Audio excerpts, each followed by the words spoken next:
Good morning friends, एडुशाला में आपका स्वागत है। फ्रेंड्स, घटना चक्र फ्लो चार्ट नोट्स की सीरीज में हम लोग मध्यकालीन भारत का डिस्कशन करने जा रहे हैं। इससे पहले हम लोगों ने प्राचीन भारत और आधुनिक भारत को कंप्लीट कर लिया है। तो चलिए स्टार्ट करते हैं। स्टार्ट करने से पहले अगर आप चैनल पर नए हैं तो चैनल को सब्सक्राइब कर लें, वीडियो को लाइक करें, कमेंट करें और शेयर करें। चलिए फ्रेंड्स, स्टार्ट करते हैं मध्यकालीन भारत पर मुस्लिम आक्रमण से।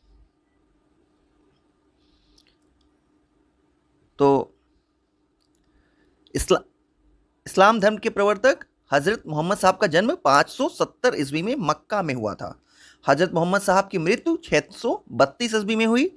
भारत का नाम हिंदुस्तान रखा ईरानियों ने, और ईरानी भारत को क्या कहते थे? तो ये इंडिया कहते थे। ध्यान रखिएगा, ईरानियों ने भारत का नाम हिंदुस्तान रखा और यूनानियों ने भारत को इंडिया कहा। किसने? यूनानियों ने भारत को इंडिया कहा। हिंदू शब्द का सर्वप्रथम प्रयोग अरबों ने किया था। आगे देखते हैं अल-बरूनी। अल-बरूनी के बारे में कुछ इंपॉर्टेंट फैक्ट्स देखते हैं। इसका जन्म 973 ईस्वी में हुआ था और ये संस्कृत भाषा का ज्ञाता था और पुराणों का अध्ययन करने वाला प्रथम मुस्लिम अल-बरूनी ही था। इतिहासकारों के साथ साथ खगोल विज्ञान और भूगोल, तर्कशास्त्र, औषधि विज्ञान, गणित तथा धर्म और धर्मशास्त्र का ज्ञाता था। यह 11वीं सदी में महमूद गजनवी के साथ भारत आया था। खीवा देश का ये निवासी था और इसने तहकीक हिंद की रचना की थी जो कि अरबी भाषा में थी। आगे देखते हैं महमूद गजनवी। महमूद गजनी ये गजनी का शासक 998 ईस्वी में बना। शिक्षित और सुसभ्य था। ये विद्वानों एवं कलाकारों का सम्मान करता था और इसने चांदी के सिक्के संस्कृत मुद्रालेख युक्त कराए। ध्यान रखिएगा, इसके सिक्कों पर, जो कि चांदी के होते थे, इसके सिक्कों पर संस्कृत में लिखा होता था, लेख होता था। भारत पर आक्रमण 999 से 1027 तक कुल 17 बार इसने भारत पर आक्रमण किए। इसका उद्देश्य क्या था? इसका उद्देश्य था लूटपाट करना। और इसने 1026 ईस्वी में, कहीं कहीं पे 1025 ईस्वी भी मिलता है, सोमनाथ मंदिर को लूटा था। और 1019 से 20 ईस्वी में चंदेलों पर प्रथम बार आक्रमण किया। तत्कालिक शासक विद्याधर था और इसके वंश का सर्वाधिक शक्तिशाली शासक था ये। आगे देखते हैं दरबारी विद्वान। इसके दरबार में अल-बरूनी था, बैहाकी था और उजारी था, तूसी एवं उनसूरी था। अब देखते हैं इनके बारे में। बैहाकी जो है, इसने तारीख ए सुबुक्तगीन का रचना की। उजारी फारसी का कवि था और तूसी एवं उनसूरी खुरासानी विद्वान थे। इसके अलावा असजदी और फारूकी भी थे। दरबारी इतिहासकार, तो महमूद गजनवी के समय में दरबारी जो इतिहासकार थे इनके, वो उतबी थे, जिन्होंने किताब उल यामिनी और तारीख ए यामिनी की रचना की। आगे देखते हैं भारत पर प्रथम सफल मुस्लिम आक्रमण 712 ईस्वी में मोहम्मद बिन कासिम ने किया था। 712 ईस्वी में सिंधु को विजित करने वाला आक्रमणकारी मोहम्मद बिन कासिम ही था। अरब आक्रमण के समय सिंधु का शासक दाहिर था।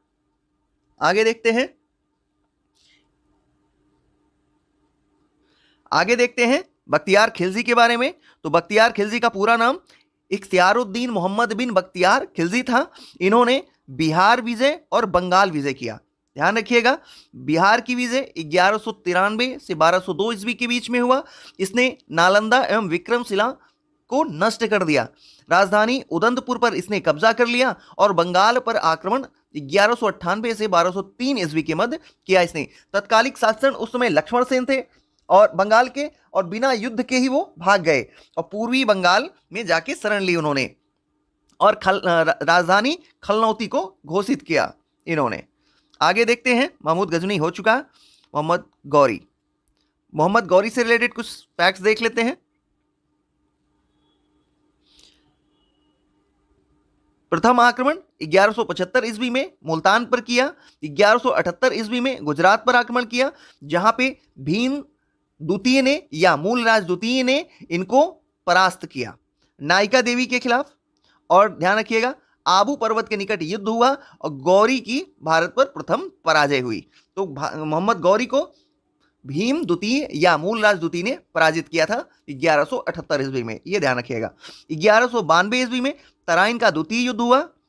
इससे पहले 1191 में तराइन का प्रथम युद्ध हुआ था, जिसमें मोहम्मद गौरी और पृथ्वीराज चौहान के मध्य हुआ ये युद्ध, जिसमें मोहम्मद गौरी पराजित हुआ। 1192 में तराइन का द्वितीय युद्ध हुआ, जिसमें मोहम्मद गौरी जीत गया और पृथ्वीराज चौहान परास्त हुए। भारत में मुस्लिम शक्ति की सत्ता का मार्ग इसी युद्ध से प्रशस्त होता है। आगे देखते हैं, 1194 ईस्वी में चंदावर का युद्ध हुआ। चंदावर का युद्ध जयचंद और मोहम्मद गौरी के बीच में हुआ, जिसमें मोहम्मद गौरी विजयी हुआ। सिक्के, एक तरफ देवी लक्ष्मी की आकृति, ध्यान रखिएगा, मोहम्मद गौरी ने जो सिक्के चलाए उसकी एक तरफ देवी लक्ष्मी की आकृति और दूसरी तरफ अरबी में कलमा खुदा हुआ था। आगे देखते हैं, महत्वपूर्ण तख्त फिरदौसी, जिसकी रचना शाहनामा है। अलप्तगीन गजनी या यामिनी वंश का संस्थापक था। भीमद्वितीय सोमनाथ मंदिर के पुनर्निर्माण से संबंधित है। फरिश्ता, तारीख फरिश्ता का लेखक है। मोहम्मद गौरी ने कुतुबुद्दीन ऐबक को प्रथम एकता प्रदान किया था, यह ध्यान रखिएगा, मोहम्मद गौरी ने कुतुबुद्दीन ऐबक को प्रथम एकता प्रदान किया था। दिल्ली सल्तनत देखते हैं, दिल्ली सल्तनत संस्थापक कुतुबुद्दीन ऐबक थे। 1206 से 1290 ईस्वी दिल्ली सल्तनत के सुल्तान बने ये। और ध्यान रखिएगा, यहाँ पे सुल्तान लिखा जरूर है, लेकिन सुल्तान ये असल में है नहीं, सुल्तान बाद में बनेंगे, इल्तुतमिश, वो आगे हम देखेंगे। सभी मुल्तान तुर्क अलग अलग वंश के स्वतंत्र माता पिता की संतान। गुलाम वंश की सुल्तान की जगह प्रारंभिक तुर्क सुल्तान या दिल्ली के मामलुक सुल्तान का कहना अधिक उपयुक्त होगा। यहाँ पे फिर से सुन लीजिए, गुलाम वंश के सुल्तान की जगह प्रारंभिक तुर्क सुल्तान या दिल्ली के मामलुक सुल्तान कहना यहाँ पे ज्यादा उपयुक्त होगा। क्यों? क्योंकि इन्होंने सुल्तान की पदवी धारण ही नहीं की थी। आगे देखते हैं, कुतुबुद्दीन ऐबक के बारे में। ये 1206 से 1210 ईस्वी तक रहे। उपाधि इन्होंने कुरान ख्वाकिली, उपाधि कुरान ख्वाकिली, सुरीले स्वर में कुरान का पाठ ये करते थे। इनको लाख बख्श की भी उपाधि दी गई थी।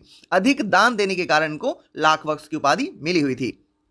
गुलाम वंश के प्रथम शासक थे ये और तुर्क जनजाति से संबंधित थे। आजीवन सुल्तान की उपाधि से परहेज किया इन्होंने। मलिक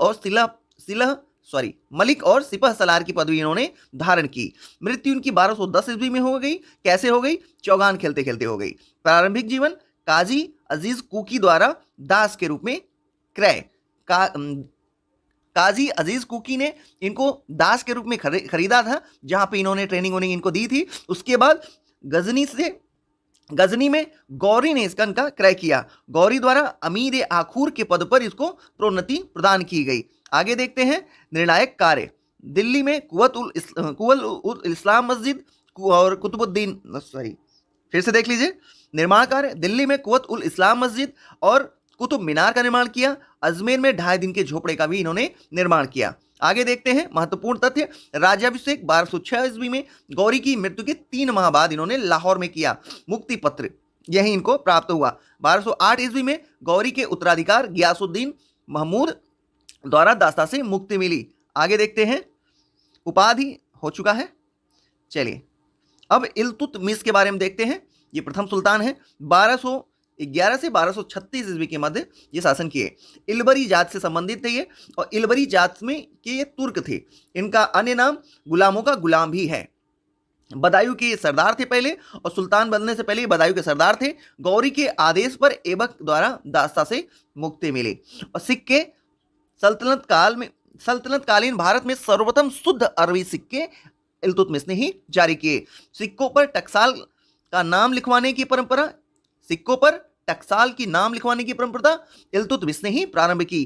टंका, चांदी के सिक्कों को टंका कहते थे इस समय, और तांबे के सिक्कों को जीतल कहते थे। महत्वपूर्ण तथ्य देखते हैं। भारत के उत्तर पश्चिमी सीमा पर चंगेज खां का आगमन हुआ। चंगेज खां के विरुद्ध मंगबरनी को सहायता देने से इन्होंने इंकार कर दिया। कुतुब मीनार का निर्माण का कार्य को इन्होंने पूरा किया। ध्यान रखिएगा यहाँ पे ये फैक्ट कि चंगेज खां का जो आक्रमण हुआ था इनके समय में हुआ, और चंगेज खां के विरुद्ध एक मंगबरनी थे जिन्होंने इनसे सहायता मांगी थी। इन्होंने सहायता देने से इनकार कर दिया चंगेज खां के भय से। आगे देखते हैं, खलीफा से प्राप्त अधिकार। सुल्तान के पद की स्वीकृति इनको मिली खलीफा से। सुल्तान आजम की उपाधि इन्होंने धारण की, और 1929 ईस्वी में खिलअत प्रमाण पत्र खिलअत प्रमाण पत्र प्राप्त किया। दिल्ली सल्तनत स्वतंत्र राज्य बना इसी के समय में, और इल्तुतमिश प्रथम वैध सुल्तान के रूप में नियुक्त हुए, या नियुक्त क्या हुए, प्रथम सुल्तान बने।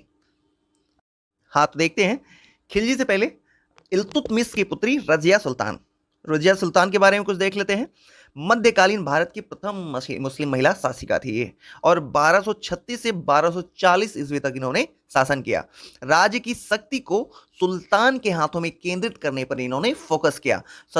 इनकी सत्ता को च्युत करने के लिए तुर्कों का हाथ था। ध्यान रखिएगा, रजिया सुल्तान को राजगद्दी से हटाने में तुर्कों का विशेष योगदान था। बलबन के कुछ विचार हैं, उसको देख लेते हैं। राजा धरती पर नियामत एक खुदाई, मतलब ईश्वर का प्रतिनिधि है, ऐसा बलबन मानता था। राजा जिल्ले इलाह या जिल्ले अल्लाह या जिल्ले इलाही ईश्वर का प्रतिबिंब है, ऐसा ही मानता था। और इनका मानना था कि मान मर्यादा में राजा का क्रम पैगंबर के बाद आता है। संस्थापक ये राजत्व के सिद्धांत की इन्होंने स्थापना की, और दिल्ली का प्रथम सुल्तान ये। बुगरा खां पुत्र को इन्होंने सलाह दी कि सुल्तान का पद निरंकुशता का सजीव प्रतीक है। आगे देखते हैं बलबन। बलबन के बारे में कुछ इंपॉर्टेंट चीजें। 1266 से 1286 ईस्वी में ये शासक रहे या सुल्तान बने। पूरा नाम गयासुद्दीन बलबन था इनका। इनका अन्य नाम उलुग खां था। वास्तविक नाम बहाउद्दीन था, और ये इलवरी तुर्क थे। प्रारंभिक जीवन इनका देखते हैं तो बचपन में इनको मंगोलों ने पकड़ लिया और जाके इनको बसरा के ख्वाजा जलालुद्दीन को बेच दिया, और जलालुद्दीन ने इनको ट्रेनिंग वेनिंग दे के 1232 ईस्वी में दिल्ली लाया, और यहाँ पे 1233 ईस्वी में ग्वालियर विजय के पश्चात इल्तुतमिश ने इनको खरीद लिया। शासनकार्य इनके देखते हैं। बलबन ने नौरोज त्योहार का प्रचलन किया, और दीवानी ए अर्ज मतलब सैन्य विभाग की स्थापना बलबन ने ही की थी। मंगोलों से मुकाबला करने के लिए इन्होंने दीवाने अर्ज को सशक्त किया। सेना मंत्री इमाद उल मुल्क वजीर के आर्थिक नियंत्रण से मुक्ति इन्होंने की। वजीर को आर्थिक नियंत्रण से इन्होंने मुक्ति प्रदान की। क्यों, कैसे? दीवाने अर्ज विभाग की स्थापना करके इन दोनों विभागों को अलग कर दिया। राजत्व सिद्धांत का प्रतिपादन किया इन्होंने। रक्त और लौह की नीति अपनाई। सुल्तान के पद का पद ईश्वर प्रदत्त है, ऐसा इन्होंने किया, और सुल्तान का निरंकुश होना आवश्यक है, ऐसा इनका विचार था।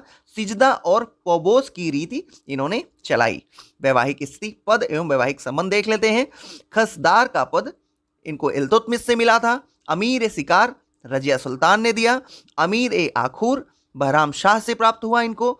और कुछ नोट देखते हैं। 1249 ईस्वी में पुत्री का विवाह सुल्तान नसरुद्दीन से इन्होंने किया था। आगे देखते हैं खिलजी वंश। खिलजी वंश के संस्थापक जलालुद्दीन खिलजी थे 1290 ईस्वी में, और राज्याभिषेक खिलजी वंश की स्थापना देखिए 1290 ईस्वी में इनका राज्याभिषेक हुआ था, और खिलजी वंश की स्थापना की इन्होंने। अलाउद्दीन को अमीर ए तुजुक का पद दिया इन्होंने। पुत्री का विवाह इन्होंने अलाउद्दीन खिलजी से किया, और आदर्श उदार और निरंकुश वाद था इनका। अब देखते हैं अलाउद्दीन खिलजी, प्रथम सुल्तान जिसने भूमि की पैमाइश कराकर लगान वसूली की।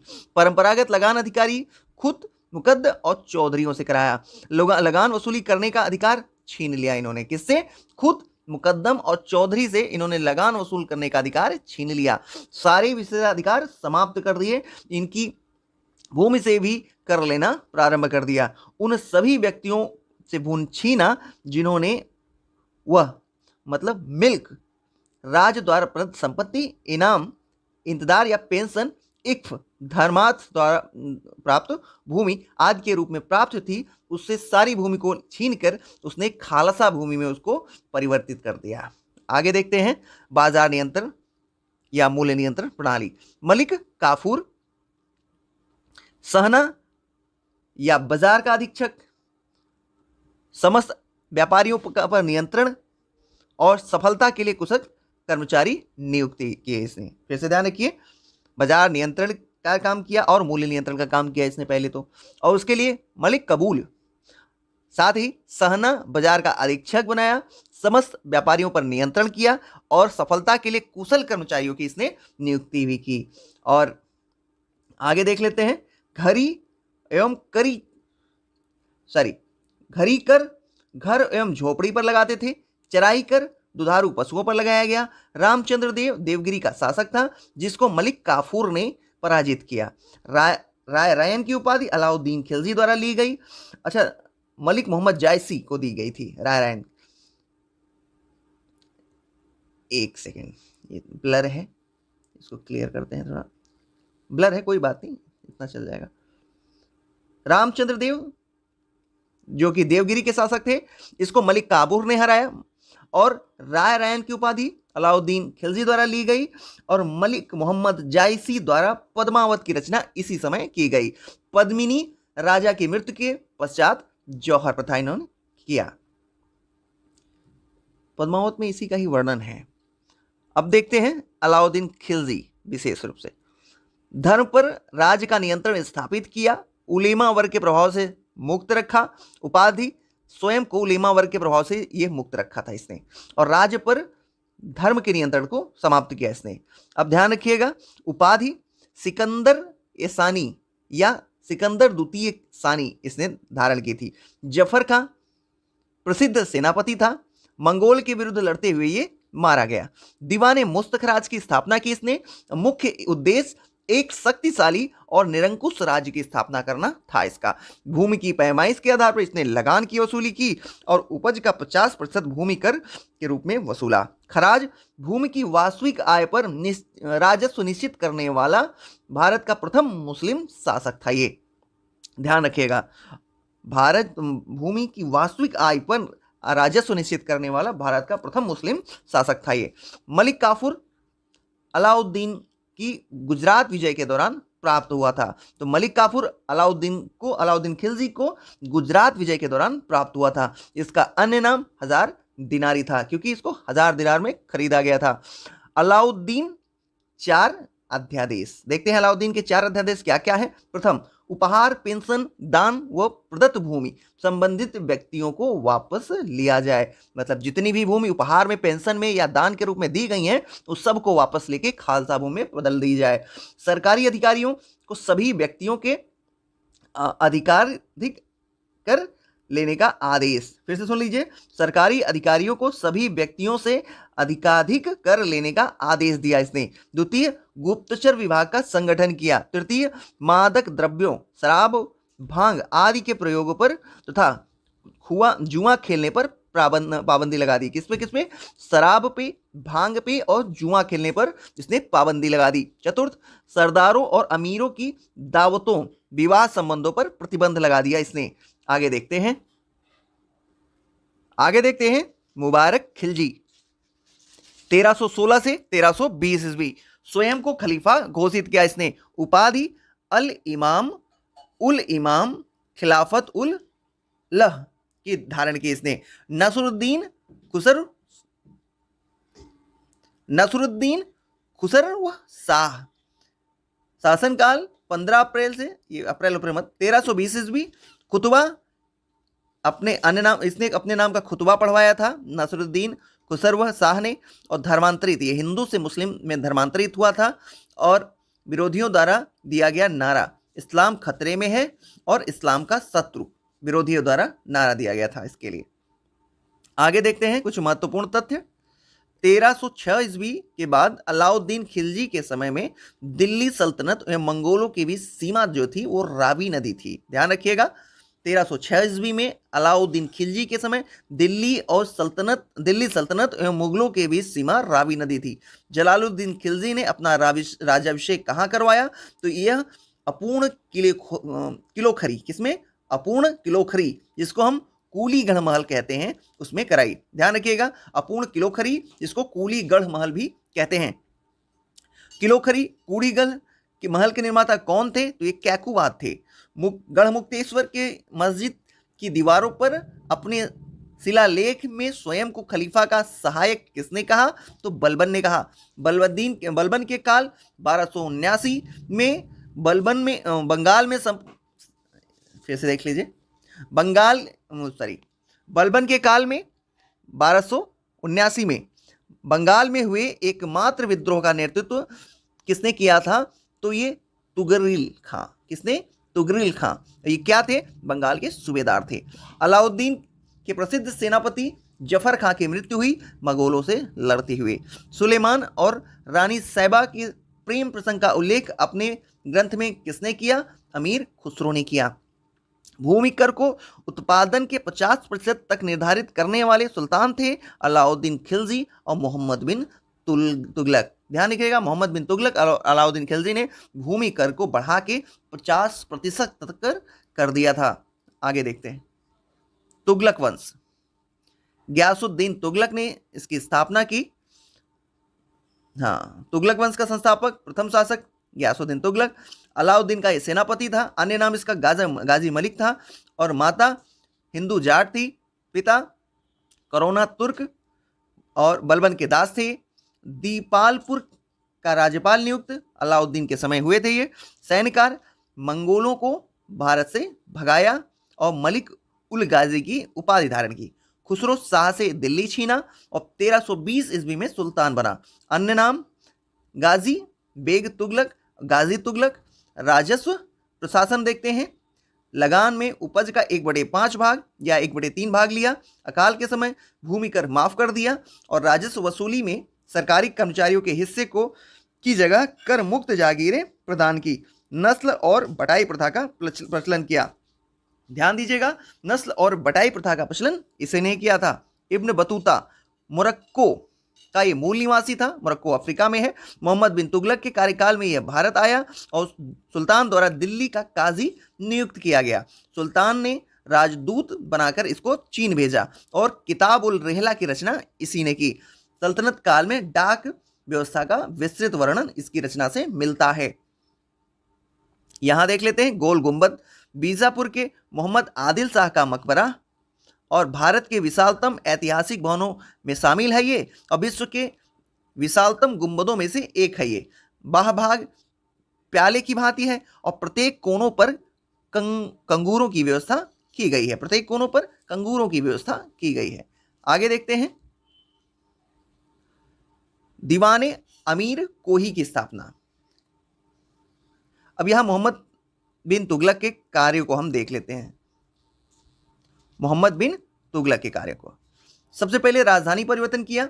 सबसे महत्वपूर्ण प्रयोग में एक दिल्ली से दौलताबाद इसने राजधानी को परिवर्तित किया।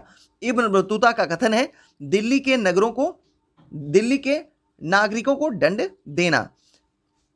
KN निजामी का कथन है देवगिरी का नाम दौलताबाद। अच्छा ध्यान रखिएगा, इसमें दिल्ली से दौलताबाद इसने राजधानी को जो है स्थानांतरित किया था। और KG निजाम का कथन है दिल्ली के नागरिकों को दंड देना। ये KG निजाम ने कहा था और इसने देवगिरी का नाम बदल के दौलताबाद रख दिया था। आगे देखते हैं। सिक्कों पर उत्कीर्ण शब्द अल सुल्तान जिल्ली अल्लाह। सुल्तान ईश्वर की छाया है, इसने उत्कीर्ण कराया। ईश्वर सुल्तान का समर्थक है इसने। और स्वर्ण सिक्का दिनार कहलाता था। इब्न बतूता के अनुसार, बर्नी के अनुसार 5 प्रमुख योजनाएं इसने चलाई। कौन कौन सी? सबसे पहले इसका कई बार इसको कालक्रम में पूछ लेता है तो ध्यान से रखिएगा, क्रमवार इसको याद रखिएगा। सबसे पहले द्वार में कर मुक्ति, देवगिरी को राजधानी घोषित किया और सांकेतिक मुद्रा का प्रचलन किया। फिर खुरासान पर आक्रमण किया और फिर उसके बाद कराचिल अभियान किया इसने। फिर आगे देखते हैं। दीवाने अमीर को ही जो कि कृषि की उन्नति के लिए नया विभाग था की स्थापना की और कृषकों को प्रत्यक्ष सहायता इसने उपलब्ध कराई और आधिकारिक भूमि को कृषि कार्यों के अधीन लगाया। अधिकाधिक भूमि को कृषि कार्यों में लगाया इसने। प्रथम सुल्तान हिंदुओं के त्योहारों में भाग लेने वाला ये प्रथम सुल्तान था। हिंदुओं के त्योहार में भाग लेने वाला। गैर तुर्कों और भारतीय मुसलमानों को भी सरकारी पदों पर इसने नियुक्त किया। और बर्नी इसका कटु आलोचक है। बदायूनी का कथन है सुल्तान को उसकी प्रजा और प्रजा को उसकी सुल्तान से मुक्ति मिली, जिसकी मृत्यु के बाद बदायूनी ऐसा कहता है। मोहम्मद बिन तुगलक की मृत्यु, हाँ ठीक है यही हो गया। दिल्ली सल्तनत के सभी सुल्तानों में सर्वाधिक विद्वान और शिक्षित मोहम्मद बिन तुगलक ही था। आगे देखते हैं। फिरोज शाह तुगलक। फिरोज शाह तुगलक ने गरीब मुसलमानों दीवान खैरात की स्थापना की, विभाग की, जो किस लिए था? गरीब मुसलमानों, अनाथ स्त्रियों को आर्थिक सहायता देने के लिए। और किसको? गरीब मुसलमानों, अनाथ स्त्रियों, विधवाओं और गरीब मुसलमान लड़कियों के विवाह की व्यवस्था के लिए आर्थिक सहायता प्रदान करना। राज्य के खर्च पर हज की यात्रा की व्यवस्था की इसने। दीवाने बंदगान दासों के देखभाल हेतु एक पृथक विभाग की स्थापना की। और ब्राह्मणों पर जजिया कर लगाने वाला प्रथम सुल्तान यही था। ध्यान रखिएगा, जजिया कर को किसने शुरू किया था? तो मोहम्मद बिन कासिम ने शुरू किया था, लेकिन ब्राह्मणों पर प्रथम बार जजिया कर लगाने वाला फिरोज शाह तुगलक ही था। दिल्ली के समीप 1200 नए फलों के बाग इसी ने लगवाए और अशोक के 2 स्तंभों को मेरठ एवं टोपरा से ये दिल्ली लाया। आगे देखें, हब ए सर्व सिंचाई कर लगाने वाला दिल्ली का प्रथम सुल्तान यही था। शाही नगरों का पानी प्रयोग करने पर पैदावार का 1/10 भाग सरकार को कर के रूप में देना पड़ता था। 5 बड़ी नहरों का निर्माण फिरोज शाह तुगलक ने ही करवाया था। लोक निर्माण विभाग 30 नवीन नगरों का निर्माण किया इसने। प्रमुख नगर में इसके कौन कौन, ध्यान रखिए, इसने 300 नवीन नगरों का निर्माण किया। कितने? 300 नवीन नगरों का निर्माण किया। प्रमुख नगर देख लेते हैं, फतेहाबाद, हिसार, फिरोजपुर, जौनपुर, फरोजाबाद इसने स्थापित किए। अब देखते हैं बंगाल अभियान। पंडुआ का नाम फिरोजाबाद रखा, एक दला का नाम आजादपुर और मुख्य वास्तुकार मलिक गाजी सहना था। अब देखते हैं दारुल सफा, खैराती अस्पताल की स्थापना इसी ने की और कुशल हकीम की उपलब्धता भी इसने सुनिश्चित की। रोजगार दफ्तर, नियुक्ति के लिए एक दफ्तर, गुण एवं योग्यता की पूरी जांच पड़ताल आधिकारिक लोगों के रोजगार के लिए की गई। तो ध्यान रखिएगा, सर्वप्रथम रोजगार दफ्तर की स्थापना फिरोज शाह तुगलक द्वारा की गई थी। आगे देखते हैं, तुगलक वंश का अंतिम शासक गयासुद्दीन महमूद था। ख्वाजा जहां द्वारा जौनपुर के स्वतंत्र राज्य की स्थापना की गई। पंजाब का सूबेदार खिज्र खां स्वतंत्र हुआ और नुसरत शाह की को चुनौती दी और तैमूर का भारत पर प्रथम आक्रमण हुआ। ध्यान रखिए, तैमूर का भारत पर आक्रमण हुआ इसी समय। और शहंशाह की सल्तनत दिल्ली से, फिर से देख लीजिए, शहंशाह की सल्तनत दिल्ली से पालम तक, इसके बारे में प्रसिद्ध कथन है। ये बीपीएससी में पूछा हुआ क्वेश्चन है कि किसका शासन दिल्ली से पालम तक सीमित हो गया था? तो ये नसरुद्दीन महमूद का ही था। मृत्यु के साथ ही तुगलक वंश समाप्त हो गया। आगे देखते हैं कुछ महत्वपूर्ण फैक्ट्स। 1398 ईस्वी में तैमूर के आक्रमण के परिणाम स्वरूप दिल्ली सल्तनत एवं तुगलक वंश दोनों नष्ट हुए। किसके कारण? तैमूर के आक्रमण के कारण। 1413 ईस्वी में सरदारों द्वारा दौलत खान लोधी का दिल्ली के सुल्तान के रूप में चयन किया गया। खिज्र खां दिल्ली के सुल्तान दौलत खां पर विजय तैमूर द्वारा नियुक्त लाहौर का सूबेदार था। ये 1414 ईस्वी में दिल्ली पर अधिकार कर लिया इसने और सैयद वंश की इसने स्थापना की। तो ध्यान रखिए, सैयद वंश की स्थापना किसने की? खिज्र खां ने की। लोधी वंश देखते हैं। 1451 ईस्वी में लोधी वंश की स्थापना बहलोल शाह गाजी या बहलोल लोधी ने की थी और ये जौनपुर, सबसे महत्वपूर्ण विजय रही इसकी जौनपुर की। अब आगे देखते हैं, मृत्यु से पहले तीसरे पुत्र निजाम खां को अपना उत्तराधिकारी इसने बना दिया था। और दरबार में हिंदू सरदार देखते हैं, इनके दरबार में कौन कौन से हिंदू सरदार थे? राय प्रताप सिंह, राय नरसिंह, राय त्रिलोकचंद्र, राय दादू, राय करण सिंह। अब देखते हैं आगे,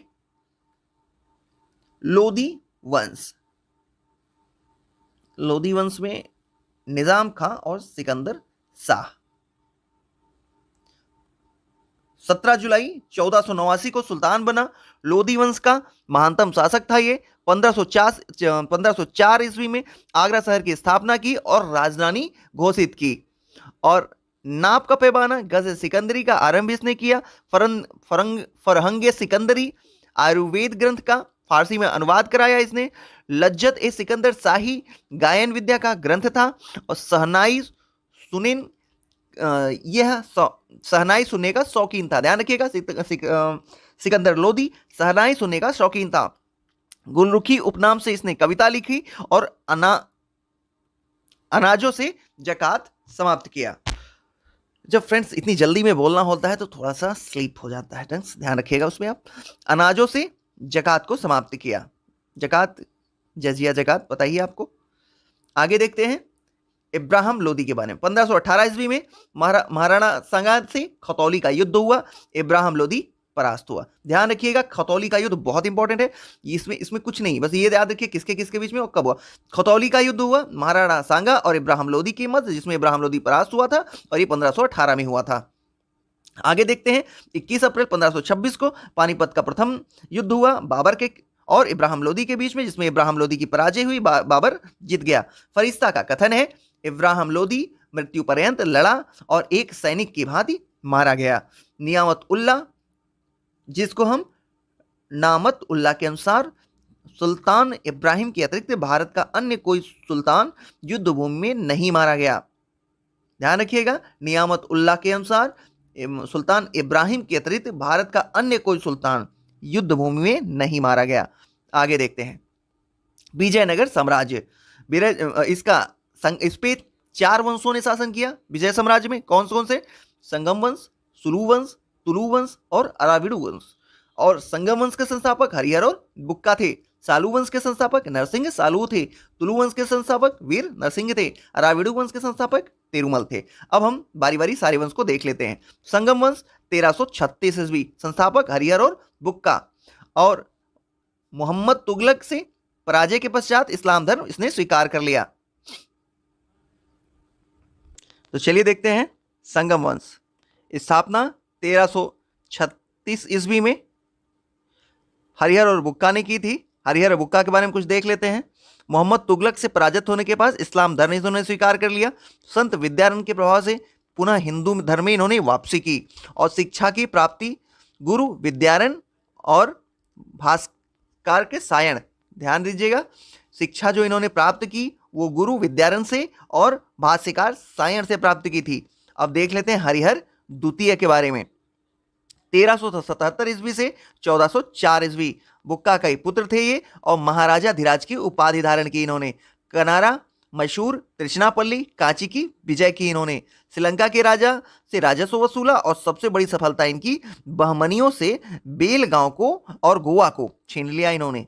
शिव के विरूपाक्ष रूप का उपासक थे ये, ध्यान रखिएगा। हरिहर द्वितीय शिव के विरूपाक्ष रूप के उपासक थे। आगे देखते हैं, संगम वंश कंप्लीट हो गया। अब देखते हैं सालू वंश। वीर नरसिंह सालू 1485 से 1490 ईस्वी के मध्य इन्होंने शासन किया। संगम वंश के अंतिम शासक को पदच्युत कर शासक बने ये। सालू वंश के संस्थापना इन्होंने की और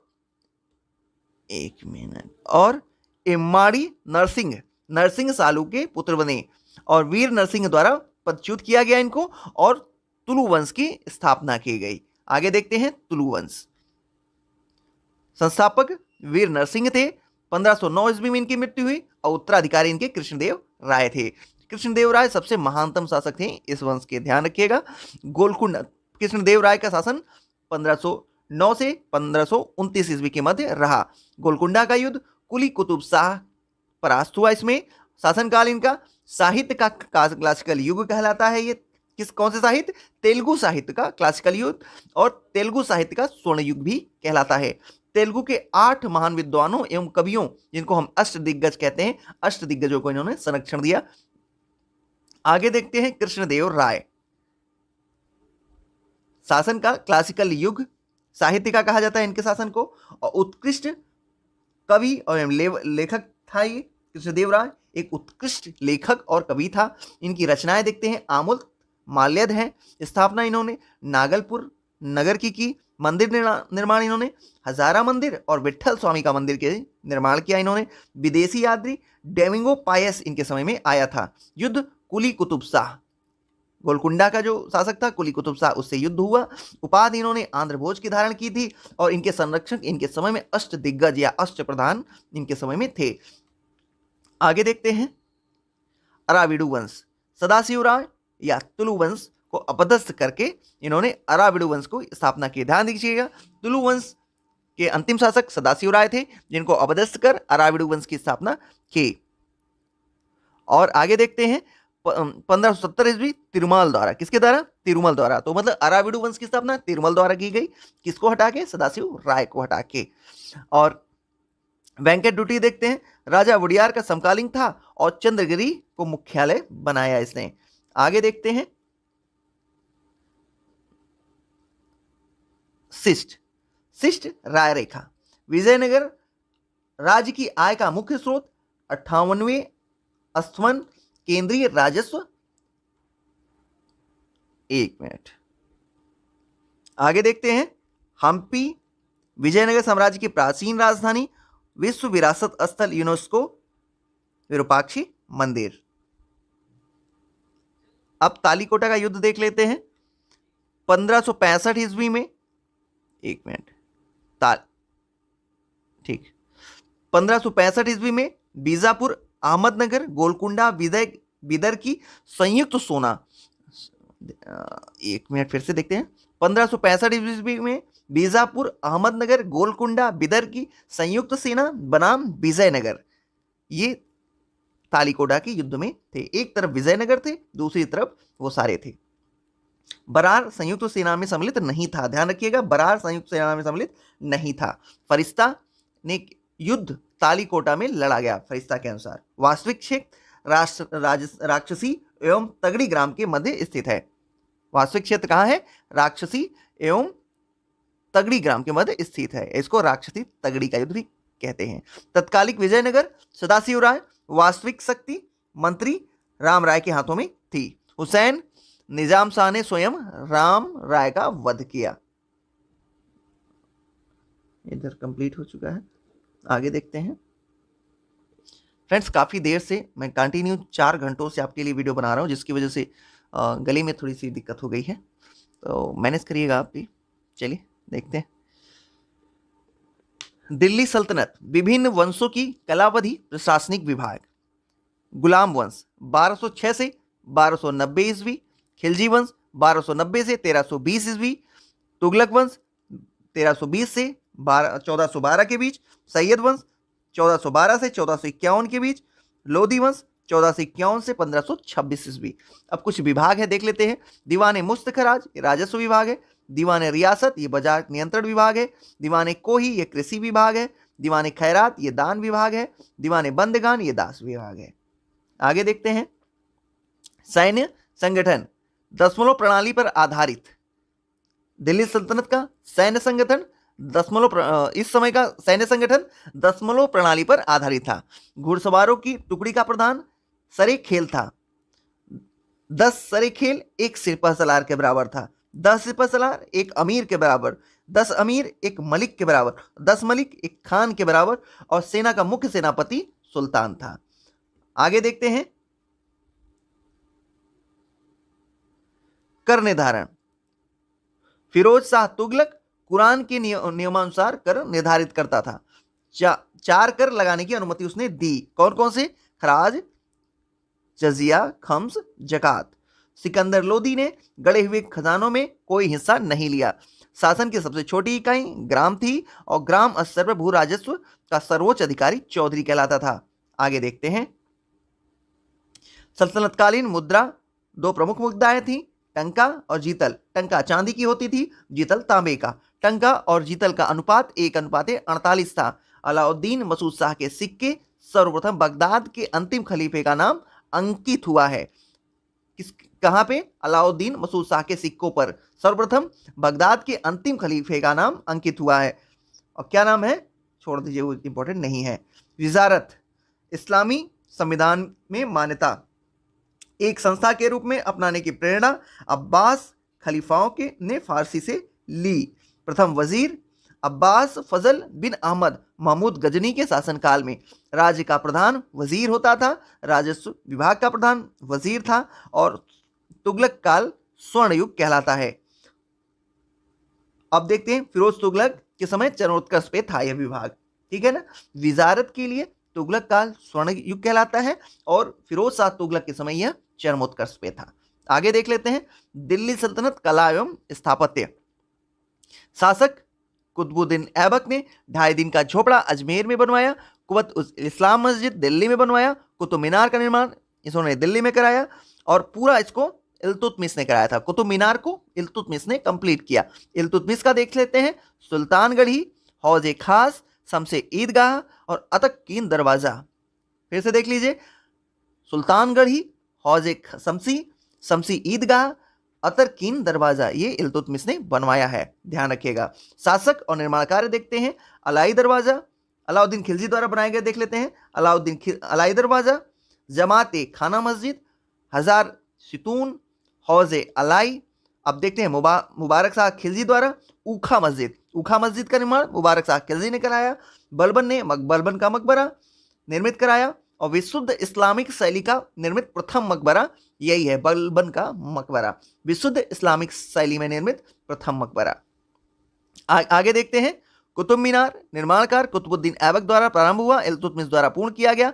चौथी मंजिल क्षतिग्रस्त हो गई और चौथी मंजिल के साथ साथ 2 और मंजिलों का निर्माण फिरोज शाह तुगलक ने कराया। ध्यान रखिएगा, ये केवल 5 मंजिल की है।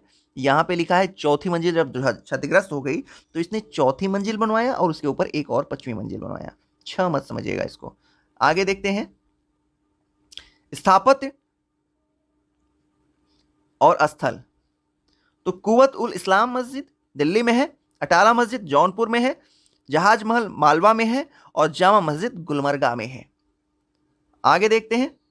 वास्तुकला या वास्तुशैली संबद्ध राजवंश में मेहराब की निचली सतह पर कमल कली की झालर खिलजी से संबंधित है। ध्यान रखिएगा, खिलजियों की देन क्या है? मेहराब की निचली सतह पर जो कमल कली की झालर होती है वो खिलजियों की देन है। अष्टभुजीय मकबरों का उदय तुगलकों ने किया और स्तंभों में बोधीगोई का प्रयोग विजयनगर से मिलता है। विजयनगर ने प्रारंभ किया था, ध्यान रखिएगा, विजयनगर के शासकों ने। झुकी हुई दीवारों के साथ विशाल मुख्य द्वार सर की शासकों ने प्रारंभ किया। अब देखते हैं जवाब मिल्क हिकायत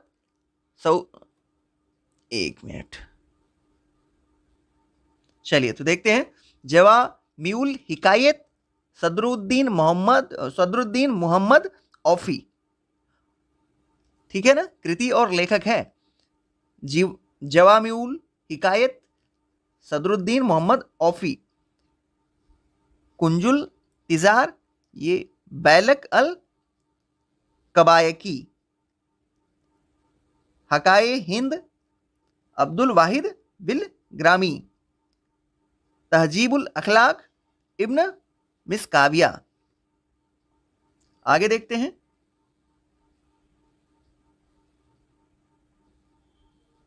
दक्षिण राजवंश और संबंधित राजधानियां। पल्लवों की राजधानी कांची थी, पांड्यों की मदुरै थी, यादव की देवगिरी, काकती की वारंगल। अब देखते हैं सल्तनत काल में कुछ विशेष चीजें। अधिकांश अमीर और सुल्तान तुर्क वर्ग से संबंधित थे। सुल्तान केंद्रीय शासन का प्रधान होता था।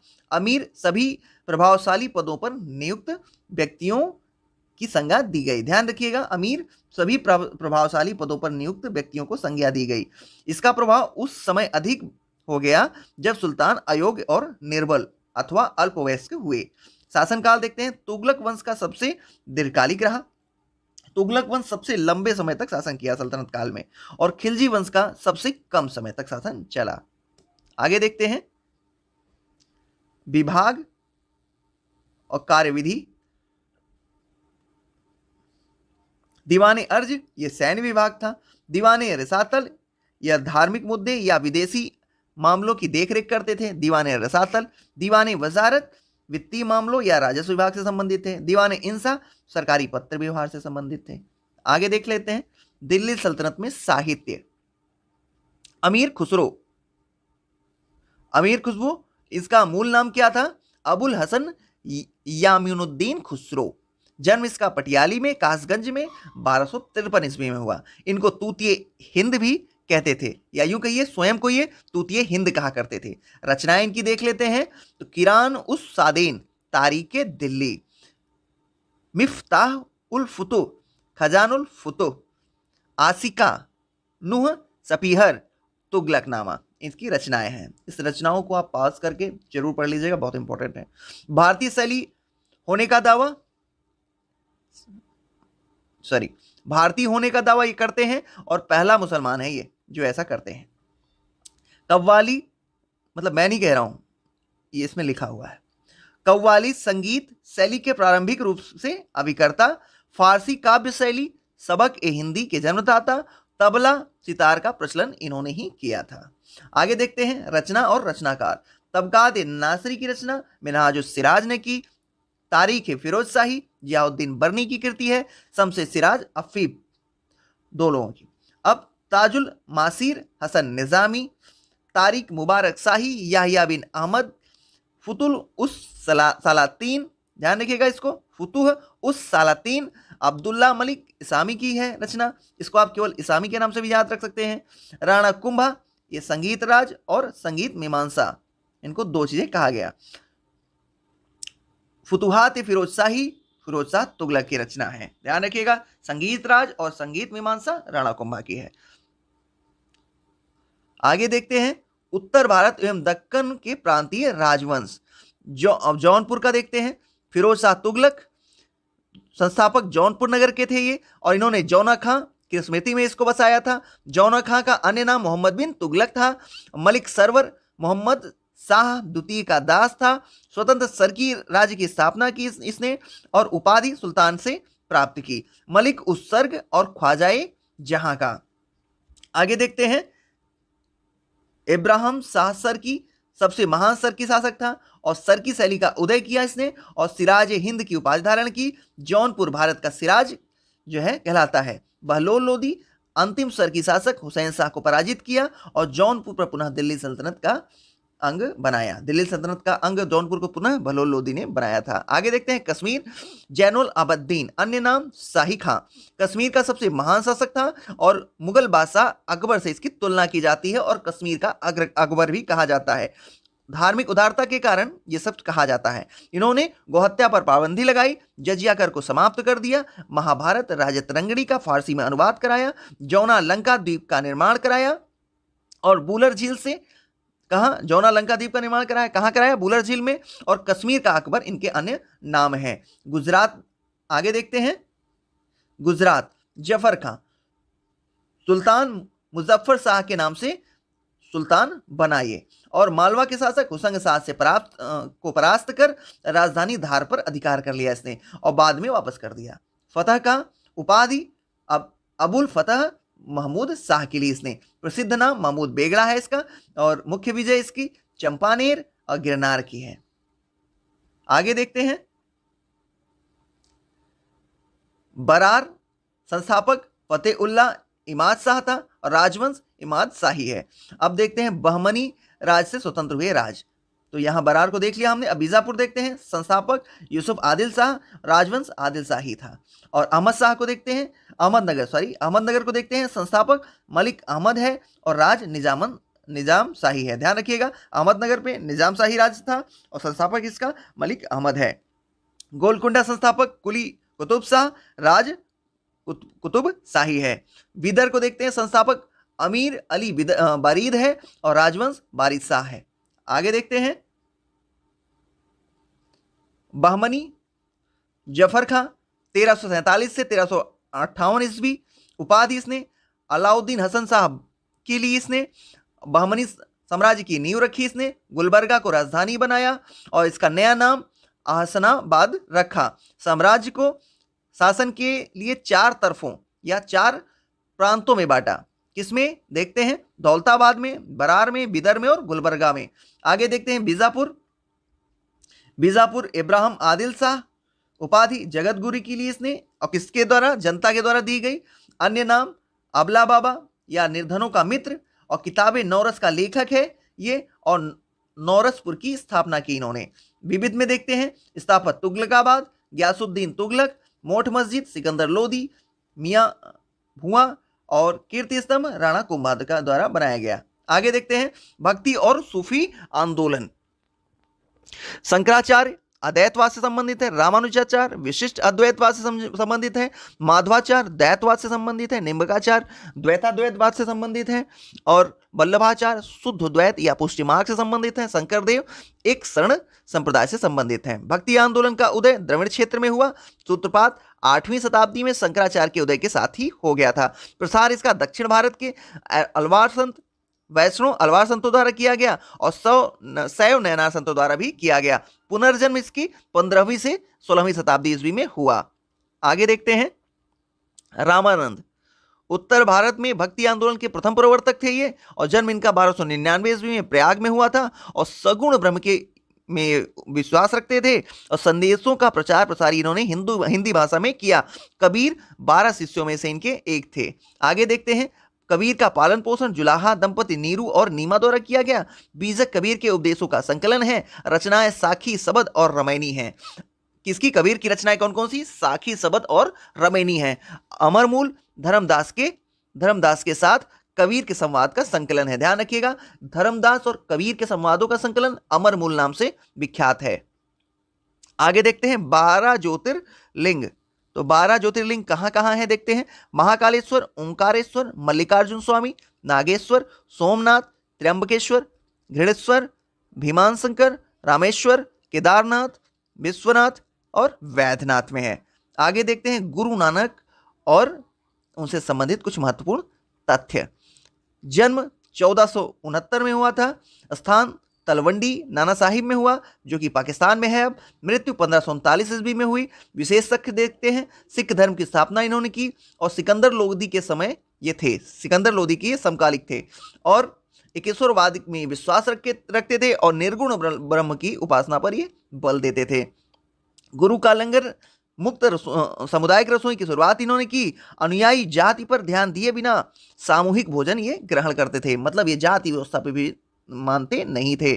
और कथन, ईश्वर व्यक्ति के गुणों को जानता है पर उसकी जाति उसके बारे में नहीं पूछता, क्योंकि उसके लोक में जाति नहीं है।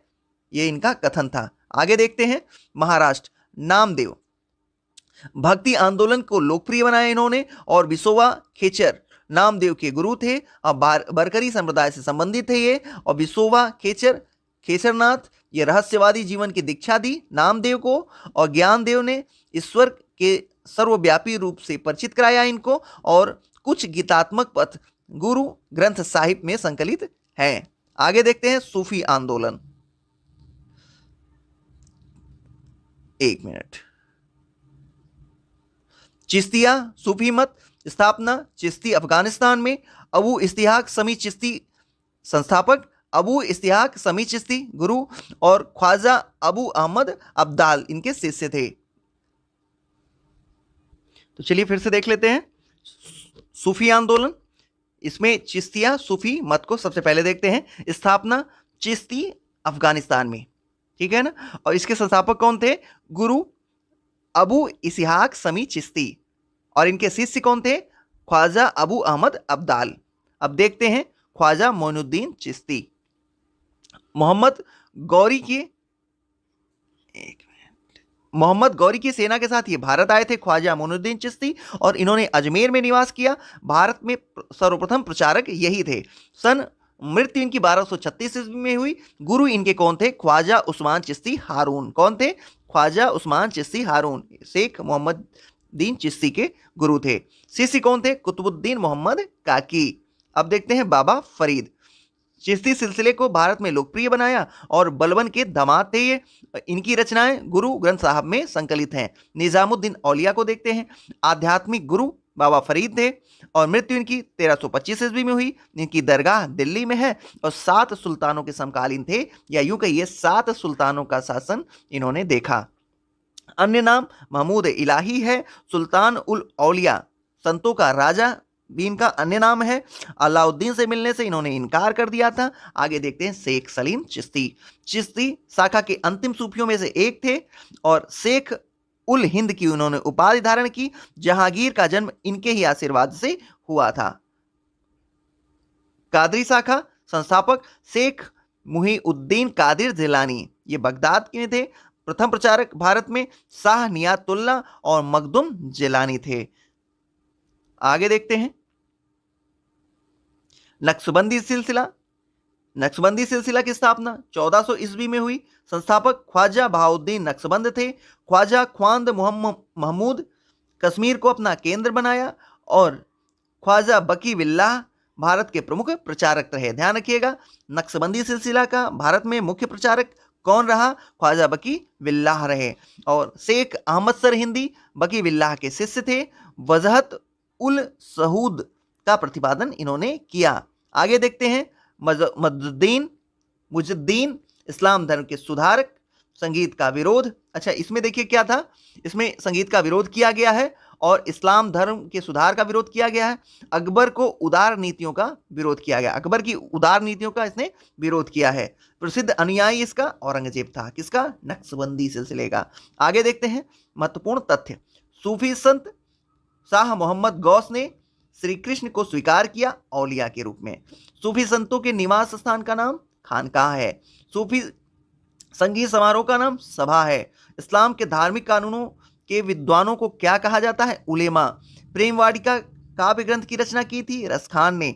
पद्मावत, अखरावट और आखिरी कलाम की रचना मलिक मोहम्मद जायसी की है। ध्यान रखिए, पद्मावत, अखरावट और आखिरी कलाम ये मलिक मोहम्मद जायसी की रचना है। आगे देखते हैं, तुलसीदास समकालीन थे अकबर और जहांगीर के। भारत का सादी कहा जाता है अमीर हसन को। और ईसा मसीह का जन्म हुआ यहूदिया प्रांत के बेथलेहम में। ठीक है, आगे देखते हैं सल्तनत काल। आगे है सल्तनत काल में विविध। तो देखते हैं विविध, यहाँ पे राज्य दिए हुए हैं और उनसे संबंधित शासक। तो देवगिरी राजा रामचंद्र देव से संबंधित है। चित्तौड़ राणा रतन सिंह से। रणथंभौर हमीर देव से। गुजरात कर्णदेव से। आगे देखते हैं फरिश्ता, पूरा नाम मोहम्मद कासिम हिंदू शाह। कुछ समय बाद अहमदनगर के शासक मुर्तजा निजाम शाह का दरबारी विद्वान बना।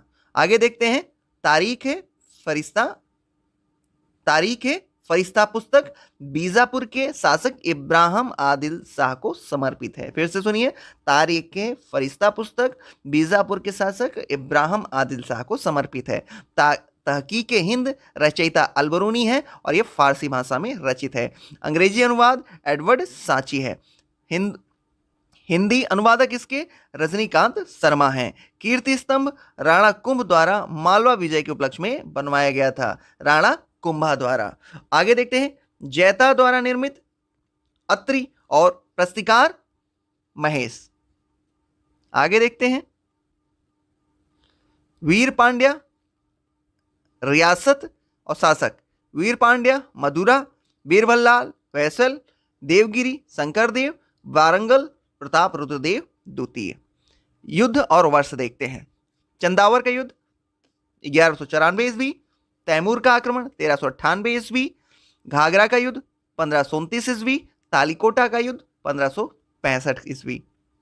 प्रशासनिक विभाग और प्रारंभिक कर्ता देख लेते हैं। दीवान मुस्तखराज ये राजस्व विभाग था, इसको अलाउद्दीन खिलजी ने बनवाया। दीवान रियासत ये बाजार नियंत्रण विभाग था, अलाउद्दीन खिलजी ने बनवाया। दीवान कोही ये कृषि विभाग था, मोहम्मद बिन तुगलक द्वारा स्थापित किया गया। दीवान खैरात ये दान विभाग था, फिरोज शाह तुगलक द्वारा स्थापित किया गया। दीवान बंदगान दास विभाग था, ये फिरोज शाह तुगलक द्वारा बनाया गया। आगे देखते हैं महत्वपूर्ण तथ्य। नोट, होयसल राजवंश की राजधानी द्वार समुद्र का वर्तमान नाम हेलीवीड है, जो कर्नाटक के हासन जिले में स्थित है। हेलीवीड के वर्तमान मंदिरों में विख्यात मंदिर होयसलेश्वर का प्राचीन मंदिर है। किसका? होयसलेश्वर का प्राचीन मंदिर है। वेलूर में स्थित होयसल काल में निर्मित चेन्याकेशव मंदिर का निर्माण प्रारंभ करवाया था विष्णुवर्धन होयसल वंश का शासक। ध्यान रखिए, वेल्लूर में अवस्थित होयसल काल में निर्मित चेन्नाकेशव मंदिर का निर्माण प्रारंभ किसने करवाया? तो विष्णुवर्धन ने कराया था। विष्णुवर्धन कौन है? जो होयसल वंश के शासक हैं। आगे देखते हैं महमूद गजनी के दरबार में प्रसिद्ध विद्वान एवं कवि फिरदौसी को दी गई उपाधि पूर्व का होमर। फरिश्ता की पुस्तक तारीख फिरदशाही का अन्य नाम गुलशन ए इब्राहिमी। आगे देखते हैं सल्तनत काल में इक़्तिदारों द्वारा सरकारी खजानों के जमा किए जाने वाली अतिरिक्त राशि क्या कहलाती थी? फजाउल या फजिल। आगे मुगल वंश देखते हैं। मुगल वंश बाबर। तुर्कों की चगताई शाखा से संबंध था इनका। पूरा नाम जहीरुद्दीन मोहम्मद बाबर था। पिता का नाम उमर शेख मिर्जा था। माता का नाम कुतलुग निगार खानम था। और सरेल पुल का युद्ध 1501 ईस्वी में सोबानी खां से परास्त हुआ। सोबानी खां द्वारा तुगलमा पद्धति का प्रयोग जिसने किया था। अच्छा ध्यान रखिएगा, सरे पुल के युद्ध में 1501 ईस्वी में सरे पुल के युद्ध में सोबानी खां द्वारा तुगलमा पद्धति का उपयोग किया गया था, जिसको बाद में बाबर ने 1526 में उसमें पानीपत के युद्ध में प्रयोग किया था। आगे देखते हैं 1507 ईस्वी में मिर्जा की उपाधि इसने त्याग दी और नई उपाधि पादशाह की इसने धारण कर ली, और पानीपत का प्रथम युद्ध 21 अप्रैल 1526 को इसने लड़ा। आगे देखते हैं तुगलमा युद्ध नीति का प्रयोग इब्राहिम लोधी के विरुद्ध इसने 27 अप्रैल 1526 को किया था। बाबर ने स्वयं को बादशाह घोषित कर भारत में मुगल साम्राज्य की नींव रखी थी। ठीक है, और इसमें एक फैक्ट्स क्लियर कर लीजिए कि 27 अप्रैल को ये 1526 को इसने बादशाह घोषित कर भारत में मुगल साम्राज्य की नींव रखी थी। ठीक है ना, और बाकी तुगलमा पद्धति का प्रयोग इसने पानीपत के प्रथम युद्ध में 21 अप्रैल 1526 को किया था इब्राहिम लोदी के खिलाफ। आगे देखते हैं घाघरा का युद्ध। 6 मई 1529 ईस्वी, बाबर बनाम महमूद लोदी। आत्मकथा तुजु के बाबरी या बाबर नामा है। बाबरनामा तुर्की भाषा में रचित है। 2 हिंदू राज्यों का उल्लेख है इसमें, किसका किसका, मेवाड़ और विजयनगर का। फारसी भाषा में अनुवाद अब्दुल रहीम खाने खाने द्वारा किया गया। तो खाने का नेतृत्व उस्ताद अली कुली द्वारा किया गया। कलंदर की उपाधि उदारता के कारण दी गई। पानीपत का प्रथम युद्ध तोपखानों का सर्वप्रथम प्रयोग किया, और खनवा का युद्ध 16 मार्च 1527 ईस्वी में हुआ। बाबर और राणा सांगा के मध्य हुआ। किसके किसके बीच में खनवा का युद्ध हुआ? बाबर और राणा सांगा के बीच में 16 मार्च 1527 में हुआ था। बाबर द्वारा जिहाद की घोषणा इसी युद्ध में की गई, और युद्ध में विजय प्राप्ति के पश्चात बाबर ने गाजी, काफिलों को मारने वाला की उपाधि धारण की। हुमायूं और शेरशाह देखते हैं। हुमायूं बाबर के पुत्रों में कामरान, अस्करी, हिंदाल और हुमायूं ज्येष्ठ पुत्र हुमायूं था। माहम बेगम सिया थी। 1532 ईस्वी में चुनार दुर्ग पर प्रथम आक्रमण किया इसने। किसने? 1532 ईस्वी में चुनार दुर्ग पर प्रथम आक्रमण हुमायूं ने किया। शेर खान द्वारा हुमायूं की अधीनता स्वीकार। आगे देखते हैं प्रथम 4 प्रमुख युद्ध इसके। देवरा का युद्ध 1532 ईस्वी में हुमायूं विजेता। चौसा का युद्ध 26 जून 1539 को शेर खां विजेता। कन्नौज का युद्ध 17 मई 1540 को, इसमें भी हुमायूं शेरशाह से परास्त हो गया। सरहिंद का युद्ध 22 जून 1555 में हुमायूं विजयी रहा इसमें। आगे देखते हैं शेरशाह। फरीद शेरशाह के बचपन का नाम था। क्षेत्रीय सुधार देखते हैं, इन्होंने सुधार किस किस क्षेत्र में किया? राजस्व, प्रशासनिक, सैनिक और करेंसी प्रणाली में इन्होंने सुधार किया था। बंगाल सरकारों या जिलों में विभक्त था। आगे देखते हैं शुद्ध सोने, चांदी और तांबे के सिक्कों का प्रचलन किया। चांदी का रुपया तांबे का दाम में विनिमय दर जो थी वो 1:64 की थी। आपने दिल्ली सल्तनत पे 1:48 देखी थी, यहाँ पे 1:64 है। कलिंजर विजय, अंतिम विजय। शेरशाह की मृत्यु 22 मई 1545 में हुई। मकबरा इसका सासाराम बिहार में है। किसको की सहायता के लिए? इसने पट्टा और कबूलियतनामा क्या प्रथा का प्रचलन किया। दिल्ली स्थित पुराना किला भवनों का निर्माण इसने कराया।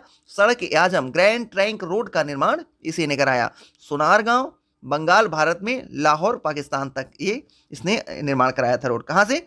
सोनार गांव बंगाल से लाहौर पाकिस्तान तक इसने ग्रैंड ट्रंक रोड का निर्माण कराया। अकबर देखते हैं। जन्म 15 अक्टूबर 1542 को 1556 ईस्वी में बादशाह घोषित किया गया। बैरम खां संरक्षक था और वकील नियुक्त। खान ए खाना की उपाधि धारण की। आज आमेर के राजा बाहिरमल की पुत्री हरखाबाई से विवाह किया और सलीम जहांगीर का जन्म हुआ। समर्थक चिश्तिया संप्रदाय का था ये, और 1662 ईस्वी में दास प्रथा की इसने समाप्ति की। 63 में तीर्थ यात्रा कर समाप्त किया। 64 में जजिया करके समाप्ति की। बाल विवाह एवं सती प्रथा को रोकने का इसने प्रयास किया। आगे देखते हैं मीर बख्शी सैन्य विभाग का प्रमुख, सैन्य वेतन और संगठन का कार्य भी करता था ये। 1573 ईस्वी में घोड़ा दागने की प्रथा का पुनर्प्रचलन प्रारंभ हुआ। 1574-75 में मनसबदारी व्यवस्था के आधार पर सैन्य संगठित किया गया।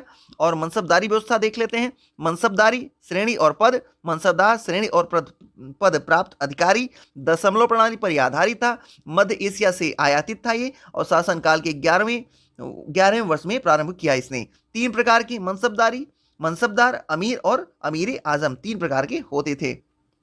आगे देखते हैं मकबरा, ये तो हो गया इधर। इसका देखते हैं अकबर का महत्वपूर्ण तथ्य आईने 10 साल अकबर द्वारा अपने शासन के 24वें वर्ष प्रारंभ किया गया। वास्तविक प्रणेता इसके टोडरमल थे और अन्य नाम इसका टोडरमल बंदोबस्त भी है। तौहीद ए इलाही अन्य नाम दीन ए इलाही 1582 ईस्वी में स्थापना की। धर्म के मूल सिद्धांत सम्मिलित हैं इसमें और वास्तव में सूफी सर्वेश्वरवाद पर आधारित एक विचार पद्धति है। ये प्रधान पुरोहित अबुल फजल हैं इसके और हिंदुओं में केवल एक बीरबल द्वारा इसे स्वीकार किया गया। ठीक है, दीने इलाही को। आगे देखते हैं कुछ इंपॉर्टेंट फैक्ट्स। पर्सी ब्राउन ने टर्की सुल्तान के महल को कहा स्थापत्य कला का मोती। अकबर के गुजरात विजय के बाद सिकरी को दिया गया नया नाम फतेहपुर सिकरी और अकबर के सिकंदरा का नया नाम रखा गया फैस्ताबाद। और अकबर ने अनुवाद विभाग की स्थापना की फैजी के अध्यक्षता में। इंग्लैंड की रानी एलिजाबेथ प्रथम का समकालीन शासक अकबर था और अमेरिका की खोज का उल्लेख अबुल फजल ने किया है। इबादत खाने की स्थापना 1575 में फतेहपुर सिकरी में की। जहांगीर देखते हैं जन्म 30 अगस्त 1569 को हुआ। मानबाई पहली पत्नी, अंबर के राजा भगवान दास की पुत्री और राजा मानसिंह की बहन थी। जगत गोसाई दूसरी पत्नी, उदय सिंह की पुत्री और शहजादा खुर्रम की मां थी। राजाभिषेक 1605 ईस्वी में आगरा के किले में हुआ और नसरुद्दीन मोहम्मद जहांगीर बादशाह गाजी की उपाधि धारण की। 2 अस्पा सवार पद के 2 गुने घोड़े, सिंह अस्पा सवार पद के 3 गुने घोड़े इसी ने चलाए। आगे देखते हैं चित्तौड़गढ़ की संधि 1615 ईस्वी में राणा अमर सिंह के साथ राणा ने मुगल बादशाह की अधीनता स्वीकार की और जहांगीर ने राणा को चित्तौड़ वापस कर दिया। आगे देखते हैं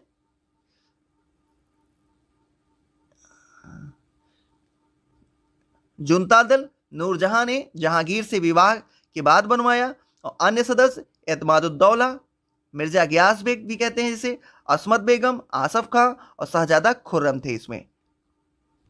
आगे देखते हैं शिष्टमंडल। शिष्टमंडल में William Hawkins east India company का राजदूत तथा प्रतिनिधि। मुगल दरबार में उपस्थित होने वाला प्रथम अंग्रेज भी यही था। जहांगीर द्वारा इंग्लिश खां की उपाधि प्रदत्त की गई। और सर थॉमस रो ब्रिटेन के राजा जेम्स प्रथम के राजदूत थे। अजमेर में जहांगीर के दरबार में उपस्थित होने का मौका मिला इन्हें और बादशाह के साथ शिकार खेलने भी गया। फ्रांसिस्को पेल्सट यह डच पर्यटक था और रिमांसरी पुस्तक इसने लिखी। आगे देखते हैं जहांगीर के सर्वोत्कृष्ट चित्रकार उस्ताद मंसूर, इसको इसने नादिर उल अस्र की उपाधि दी। यह पक्षी विशेषज्ञ चित्रकार था। अबुल हसन नादिर उज्जमा की उपाधि प्राप्त की। यह व्यक्ति चित्र में महारत हासिल था। तुजुक ए जहांगीरी जहांगीर की आत्मकथा है और यह फारसी में है। जहांगीर का मकबरा सहादरा लाहौर में स्थित है। एतमादुद्दौला का मकबरा अपने पिता मिर्जा गियास बेग की याद में नूरजहां ने बनवाया था। पूर्णतया संगमरमर से निर्मित पहला कृति है और यह पित्रा दरोरा का प्रयोग प्रथम बार इसी में किया गया है। आगे देखते हैं शाहजहां का जन्म 1592 ईस्वी में हुआ। माता इनकी जगत गोसाई थी। पत्नी अर्जवंद बानो बेगम, जिनको हम मुमताज महल भी कहते हैं, वो थी। राजाभिषेक आगरा में हुआ। राजधानी दिल्ली से आगरा से इन्होंने दिल्ली स्थानांतरित की। उपाधि अबुल मुजफ्फर सहाबुद्दीन मोहम्मद साहिब किरने सानी की इन्होंने धारण की। साम्राज्य इनका 1633 ईस्वी में अहमदनगर मुगल साम्राज्य में सम्मिलित कर लिया इन्होंने और संधि गोलकुंडा और विजयनगर से की। औरंगजेब देखते हैं दक्कन का सूबेदार था 1636 से 44 ईस्वी और 1652 ईस्वी तक। आगे देखते हैं कंधार शाहजहां के समय अंतिम रूप से मुगलों के अधीन अधिकार से निकल गया। ध्यान रखिएगा शाहजहां के काल में ही कंधार उनके हाथ से निकल गया था। आगे देखते हैं शासनकाल मुगल काल का स्वर्णकाल। मान्यता फारसी भाषा में 2 शैलियों भारतीय शैली और ईरानी शैलियों को थी। ईरानी फारसी और भारतीय फारसी। कलीम राजकवि नियुक्त हुए थे। 1 मिनट रुकिएगा जरा। चलिए ध्यान रखिएगा कलीम ये शाहजहां के राजकवि हैं। कविंद्राचार्य ने शाहजहां के आश्रित कवि कविंद्रा कल्पलता की रचना की। बादशाह से निवेदन कर तीर्थ यात्रा कर को समाप्त किया और उपाधि इन्होंने सरस्वती की धारण की। स्थापत्य देखते हैं, दिल्ली की जामा मस्जिद एवं आगरे के ताजमहल का निर्माण किया। दीवाने आम, दीवाने खास, लाल किला, शीश महल, मोती मस्जिद आगरा आदि का निर्माण किया। मोती मस्जिद आगरा में जो है उसका निर्माण किया। जो दिल्ली में मोती मस्जिद है उसका निर्माण औरंगजेब करेगा। ताजमहल की वास्तुकला में भारतीय ईरानी एवं मध्य ईरानी वास्तुकला का संतुलन समन्वय स्थापित किया इसने। और दिल्ली में शाहजहानाबाद नामक, कौन सा? शाहजहानाबाद। दिल्ली में शाहजहानाबाद नामक नगर की स्थापना की। अन्य कार्य सिजदा एवं जमीन बोस की प्रथा को समाप्त किया। ध्यान रखिएगा, सिजदा और बोस को इन्होंने समाप्त कर दिया था। औरंगजेब देखते हैं, इसका 2 बार राज्याभिषेक हुआ। एक बार 15 जुलाई 1658 को और दूसरा 31 जुलाई 1658 को, दूसरा 15 जून 1669 को। उत्तराधिकार युद्ध देखते हैं, धर्मत का युद्ध हुआ 15 अप्रैल 1658 को। दारा सिकोह की तरफ से जसवंत सिंह ने इस युद्ध में लड़े थे, जिसमें दारा सिकोह पराजित हुआ। और सामूहगढ़ का युद्ध देखते हैं 29 मई 1658, यह भी दारा सिकोह बनाम औरंगजेब एवं मुराद की संयुक्त सेना से लड़ा गया था, इसमें भी दारा सिकोह पराजित हुआ। पुरंदर की संधि देखते हैं, राजा जयसिंह और शिवाजी के मध्य हुई जून 1665 में। बीजापुर 1686 ईस्वी, गोलकुंडा 1687 ईस्वी पर इसने आधिपत्य कर लिया। मुगल सेना में सर्वाधिक हिंदू सेनापति इसी के समय थे, मतलब औरंगजेब के समय में थे।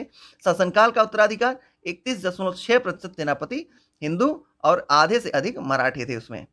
आगे देखते हैं, औरंगजेब 1679 में जजिया कर को पुनर्जीवित किया इसने। सिक्कों पर कलमा खुदवाना और नवरोज का त्यौहार मनाना, तुलादान और झरोखा दर्शन पर इसने पाबंदी लगा दी।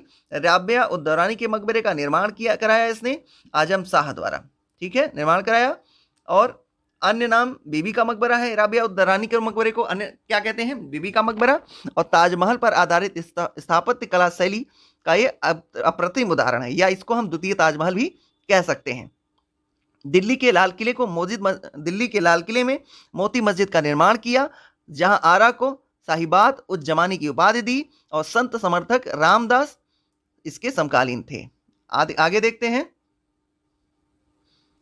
मदद ए मास विद्वानों और धार्मिक व्यक्तियों को दी जाने वाली राजस्व मुक्त अनुदान भूमि थी। अन्य नाम इसको सयूर गल भी कहते हैं। सद्र दान दी जाने वाली समस्त भूमि का निरीक्षण करता, स्थानांतरण का अभाव अनुदात ग्राही के पास वंशानुगत रूप से था। आगे देखते हैं, मनसबदारी प्रथा। 33 वर्ग कुल 66 प्रचलन में, कभी कभी मशरूत और सशर्त पद भी दिया जाता था, ठीक है। ध्यान रखिएगा, मनसबदारी व्यवस्था में कुल 33 वर्ग थे। कितने वर्ग थे? 33, ठीक है। और कभी कभी मशरूत और सशर्त पद भी दिया जाता था। अकबर द्वारा अपने शासन काल के 40वें वर्ष में जात एवं सवार दोहरी व्यवस्था लागू की थी। पहली कोटि जात के अनुरूप सवार, दूसरी कोटि आधे सवार, तीसरी कोटि आधे से कम सवार। जात पद, सवार पद जात पद से कभी ऊपर नहीं हो सकता था। सैन्य और असैन्य अधिकारियों का एक ही सेवा संवर्ग में लाना उद्देश्य था। अब इधर देखते हैं, मुगल प्रशासन में मीर बख्शी सैन्य विभाग का प्रधान था। सरखत नामक प्रमाण पत्र पर हस्ताक्षर करता था। सैनिकों की मासिक वेतन का निर्धारित भी यही करता था। प्रांतों के बख्शी इसके नियंत्रण में थे। भू राजस्व अधिकारियों का पर्यवेक्षण करता था। सैन्य विभाग के वेतन के लिए उत्तरदायी था और वेतनाधिकारी इसको सर जादूनाथ सरकार ने कहा है, और नियमित और स्थायी कार्य नहीं। आगे देखते हैं, घुड़सवार सैनिक अहदी बाबर द्वारा नियुक्त सैनिक और बादशाह के अंगरक्षक के रूप में कार्य करते थे। दाखिली बादशाह द्वारा भर्ती सैनिक और मनसबदारों की सेवा में कार्य करते थे। सिक्के देखते हैं, टकसालों में सोने चांदी और तांबे के सिक्के की ढलाई की जाती थी। अकबर राम सीता की आकृतियों वाले सिक्के जारी किए और रामसिया देवनागरी लेख में युक्त सिक्के चलाए इसने। दाम तांबे का सिक्का रुपए के 40वें भाग के बराबर था। जहांगीर अपने सिक्कों पर अपनी कृति अंकित कराई। जहांगीर ने अपने सिक्कों पर अपनी आकृति अंकित कराई। कुछ सिक्कों पर जहांगीर के साथ नूरजहां का नाम भी अंकित है। हाथ में शराब का प्याला लिए हुए आकृति अंकित की हुई है। आगे देखते हैं मुगल कालीन संगीत और चित्रकला। एक सेकेंड। अकबर तानसेन प्रमुख ध्रुपद गायक थे। अकबर के दरबार में प्रसिद्ध संगीतज्ञ थे ये। मूल नाम इनका रामतनु पांडे था। अकबर के नौरत्नों में से एक थे। अकबर के दरबार से पहले तानसेन रीवा के राजा रामचंद्र के दरबार में रहते थे। अकबर द्वारा कंठाभरण वाणी विलास की उपाधि इनको दी गई थी। मोहम्मद शाह रंगीला, देखते हैं मोहम्मद शाह रंगीला ख्याल गायन के लिए लोकप्रिय था। औरंगजेब ने संगीत इस्लामी विरोधी है इसलिए उस पर पाबंदी लगा दी थी। स्वयं एक कुशल वीणा वादक था ये। आगे देखते हैं साहित्य। गुलबदन बेगम ये बाबर की पुत्री थी। इसने अपनी प्रसिद्ध रचना कौन सी इसकी थी? हुमायूं नामा। बाबर और हुमायूं का इतिहास है इसमें, और हुमायूं और कामरान के मध्य युद्ध का वर्णन है इसमें, और अकबर के आदेश पर लिखा गया इसे। ठीक है।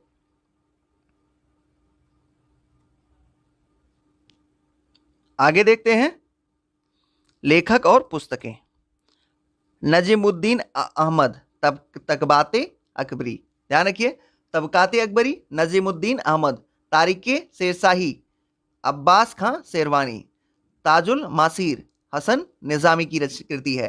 कानून ए हुमायूनी ख्वांदमीर की रचना है। नुक्सा ए दिलकुशा भीमसेन की रचना है। आलमगीर नामा मिर्जा मोहम्मद काजिम की रचना है। सियार उल मुतखरीन ये गुलाम हुसैन की रचना है। आलमे सालेह ये मोहम्मद सालेह की रचना है। शाहजहां नामा इनायत खां की रचना है। चहार चमन ये चंद्रभान ब्राह्मण की रचना है। और इकबाल नामा ये जहांगीरी ये मोतीमिद खां की रचना है। आगे देखते हैं अब्दुल हमीद लाहौरी ने पादशाहनामा, अबुल फजल ने अकबरनामा, केशवदास ने रामचंद्रिका और केशवदास ने रसिक प्रिया की रचना की। रसिक प्रिया और रामचंद्रिका की रचना केशवदास ने की है। आगे देखते हैं चित्रकला। मुगल चित्रकला शैली का प्रारंभकर्ता हुमायूं था। हुमायूं के चित्रकार मीर सैयद अली और ख्वाजा अबुल समद थे।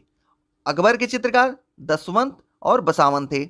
जहांगीर के चित्रकार अबुल हसन जिन्हें नादिर उल जमा की उपाधि मिली हुई थी। उस्ताद मंसूर जिन्हें नादिर उल अस्त की उपाधि मिली हुई थी। अन्य तथ्य जहांगीर से संबंधित मुगल चित्रकला का स्वर्ण युग था जहांगीर का काल, और चित्रकला का कुशल पारखी था जहांगीर। आगे देखते हैं साहित्य।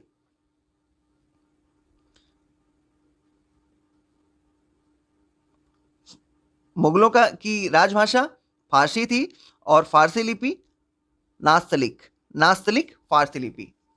आगे देखते हैं विदेशी यात्री। टेवर्नियर शाहजहां के शासनकाल में भारत की यात्रा की। पेशे से जौहरी था ये, और 6 बार भारत की यात्रा की, और इसकी पुस्तक का नाम ट्रेवल्स इन इंडिया है। आगे देखते हैं विदेशी यात्रियों में ही मनुची, यह इतालवी यात्री था। दारा सिको की सेवा में तोपची के रूप में नियुक्त हुआ। बाद में चिकित्सक का पेशा अपनाया इसने। और स्टोरियो दो मोगोर मुगल इंडिया इसकी रचना है। संस्मरण अन्य नाम 17वीं शताब्दी में भारत का दर्पण है। अब आगे देखते हैं विविध मुगल काल।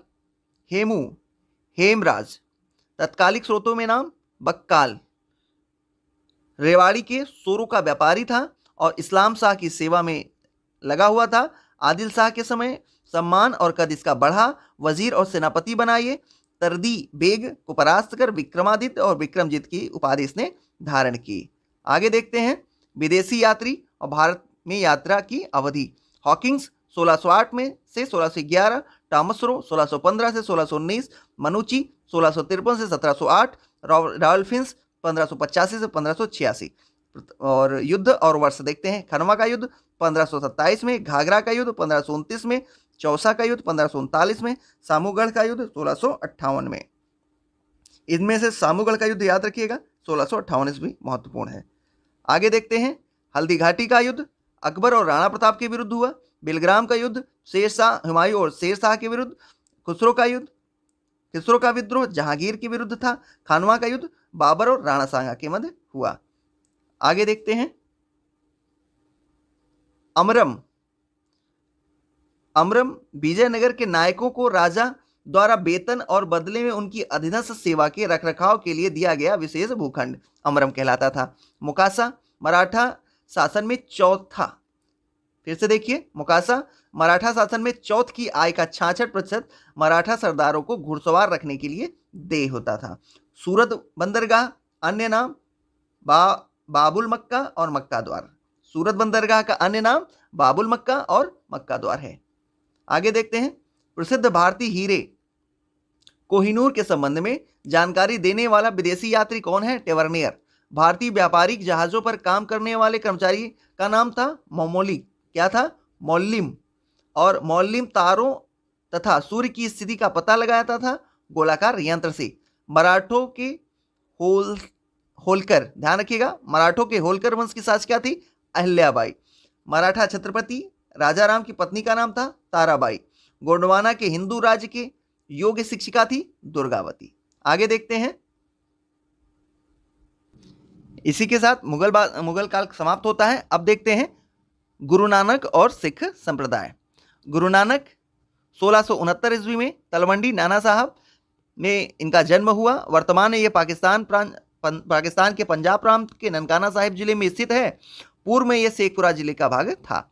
वर्ष 2019 में गुरु नानक की 550वीं जयंती प्रकाश वर्ष के रूप में मनाए जाने का आयोजन भारत में किया गया। इनकी मृत्यु 1539 ईस्वी में डेरा बाबा करतारपुर में हुई। शिक्षाएं इनकी एकेश्वरवाद में विश्वास और निर्गुण ब्रह्म की उपासना पर इन्होंने बल दिया। रचनाएं इनकी सबद और जपजी साहिब है।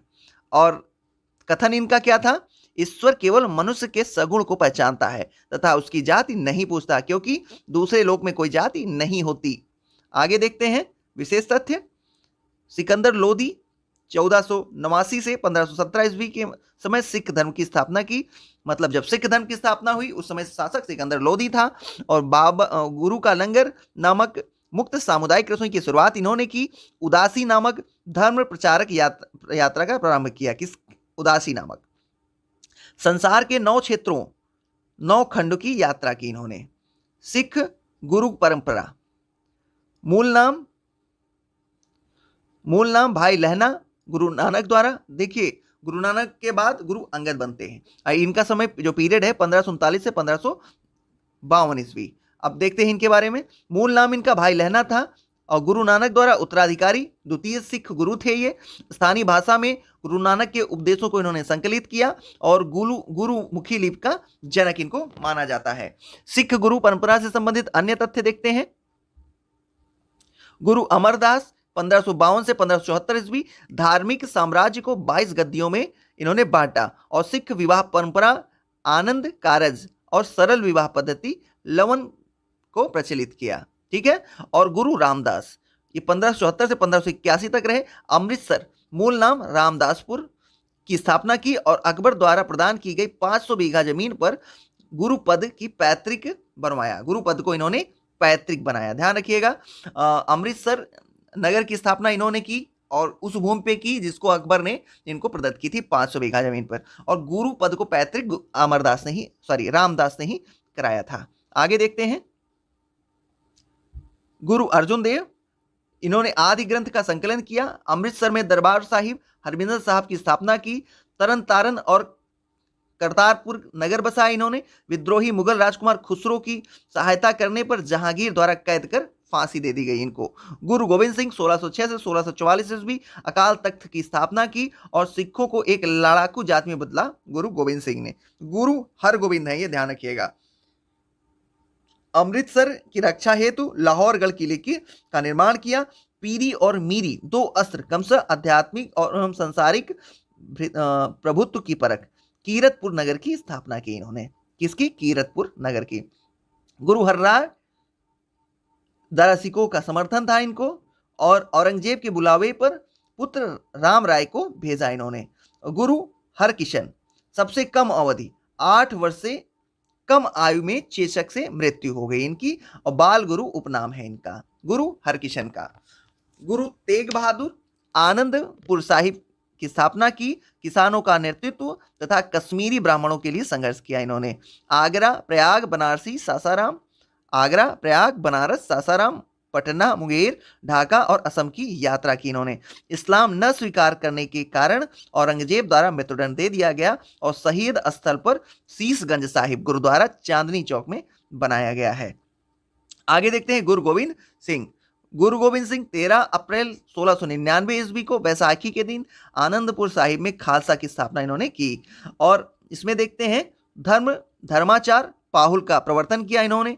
रचनाएं इनकी जफरनामा और विचित्र नाटक और चंडी दीवार इनकी रचनाएं हैं। जफरनामा, विचित्र नाटक, चंडी दीवार इनकी रचनाएं हैं। बहादुर शाह से संधि और एक बड़ा मनसब प्राप्त किया। उनके साथ दक्षिण अभियान पर गए। नांदेड़ महाराष्ट्र में एक अफगान सरदार द्वारा हत्या की गई और समाधि स्थल पर हजूर साहिब गुरुद्वारा बनाया गया। निर्मल की स्थापना, सिख शिक्षकों को दी जाने वाली पदवी। आगे देखते हैं पंच ककार, कड़ा, कृपाण, कंघा, केस और कच्छा का प्रयोग अनिवार्य किया इन्होंने। नाम के साथ सिंह कौर लगाने का प्रारंभ किया। ध्यान रखिएगा, सिंह और कौर लगाने का प्रारंभ गुरु गोविंद सिंह ने ही प्रारंभ किया था। आगे देखते हैं मराठा राज्य और संघ। शिवाजी के बारे में देखते हैं परिचय। जन्म सिवनेर के दुर्ग में हुआ। राजधानी रायगढ़। राज्याभिषेक बनारस के पंडित विश्वेश्वर द्वारा कराया इन्होंने और अफजल खां का वध किया इन्होंने। आगे देखते हैं 1665 में जयसिंह के साथ पुरंदर की संधि की इन्होंने। 1666 में औरंगजेब द्वारा आगरा में कैद कर लिए गए और 1674 में राज्याभिषेक के बाद छत्रपति की उपाधि धारण की। 1680 में इनकी मृत्यु हो गई। आगे देखते हैं शिवाजी के अष्ट प्रधान। सुमंत या दबीर ये विदेश मंत्री थे। पेशवा राज्य का प्रधान होता था। अमात्य मजमुआदर जिसे कहते हैं वित्त और राज्य मंत्री था। वाकिया नवीस या मंत्री राजा के दैनिक कार्यों और दरबार की प्रतिदिन की कार्रवाइयों का विवरण रखता था। सचिव सुरुनवीस राजकीय पत्र और व्यवहार का कार्य करता था। न्यायाधीश मुख्य न्यायाधीश था। पंडित राव विद्वान और धार्मिक कार्य के लिए अनुदानों का दायित्व निभाता था। ये सेनापति सर-ए-नौबत सैनिकों की नियुक्ति, संगठन और रसद का प्रबंधन करता था। ये आगे देखते हैं पानीपत का तृतीय युद्ध 14 जनवरी 1761। पानीपत का तृतीय युद्ध 14 जनवरी 1761। अब इसमें देखते हैं काशी राज पंडित प्रत्यक्षदर्शी थे इसके। यह युद्ध मराठों के लिए प्रलयकारी रहा। व्यापारी कूट संदेश बालाजी बाजीराव को 2 मोती विलीन 22 सोने की मुहर, लुप्त चांदी, तांबे और सिक्कों की पूरी गणना नहीं की। ठीक, आगे देखते हैं तत्कालिक कारण। अहमद शाह अब्दाली द्वारा अपने वायसराय तैमूर शाह के मराठों द्वारा लाहौर से निष्कासन का बदला लेने की इच्छा। सदाशिव भाऊ मराठी सेना बनाम अहमद शाह अब्दाली के मध्य ये हुआ। तो पानीपत का युद्ध सदाशिव भाऊ ने नेतृत्व किया था मराठी सेना का, और अफगानी सेना का नेतृत्व अहमद शाह अब्दाली ने किया था। आगे देखते हैं महत्वपूर्ण तथ्य। साहू के प्रतिनिधि के रूप में 1689 में 1700 ईस्वी तक मराठों का नेतृत्व राजा राम ने किया। औरंगजेब की मृत्यु के समय मराठों का नेतृत्व ताराबाई के पास था। बालाजी विश्वनाथ का पेशवा के पद पर कार्यकाल 1713 से 1720 ईस्वी रहा। 1720 ईस्वी में साहू ने पेशवा नियुक्त किया। 1720 में साहू ने पेशवा नियुक्त किया। बाजीराव प्रथम को पेशवा का पद पैतृक बना। बालाजी बाजीराव के समय संगोली की संधि किसके मध्य हुई? 1750 में क्रियान्वित हुई और संवैधानिक क्रांति द्वारा शक्ति छत्रपति के हाथ से पेशवा के हाथ में आने की प्रक्रिया पूरी हुई। संगोली की संधि। मराठा संगठन का वास्तविक सेना पेशवा बन गया। परवर्ती मुगल शासक। चलिए देखते हैं परवर्ती मुगल शासक में अन्य नाम शाह आलम, मूल नाम मुअज्जम, शासनकाल 1707 से 1712। अन्य नाम शाह बेखबर, खफी खां द्वारा प्रदत्त किया गया। शाह बेखबर। अब देखते हैं पहला बहादुर शाह, परवर्ती मुगल शासक, औरंगजेब के बाद के शासकों की बात हो रही है। बहादुर शाह प्रथम, जहांदार शाह, फरूख सियर, मोहम्मद शाह के बाद शाह आलम द्वितीय, फिर बहादुर शाह द्वितीय, फिर उसके बाद बस बहादुर शाह द्वितीय तक है, जिसको बहादुर शाह जफर भी कहते हैं। चलिए 1717 का फरमान, फर्रुखसियर ने जारी किया। अंग्रेजों को 3000 वार्षिक कर देने के बदले बंगाल के बिना अतिरिक्त चुंगी दिए व्यापार करने का अधिकार की पुष्टि हो गई।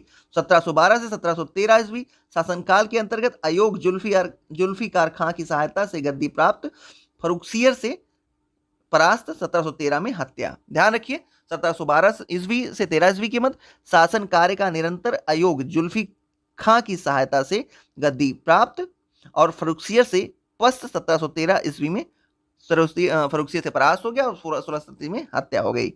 ठीक, आगे देखते हैं। कंटिन्यू बोलते बोलते गले में दर्द हो जाता है, जिससे स्लिप होने लगती है टंग भी। चलिए आज तो इसे खत्म ही करना है, कुछ भी हो। 1719 से 1748 ईस्वी तक शाहजहां द्वारा बनाए गए प्रसिद्ध मयूर सिंहासन पर बैठने वाला अंतिम मुगल बादशाह था ये। और अंतिम मुगल बादशाह क्यों था? क्योंकि नादिर शाह इसको अपने साथ उठा ले गया।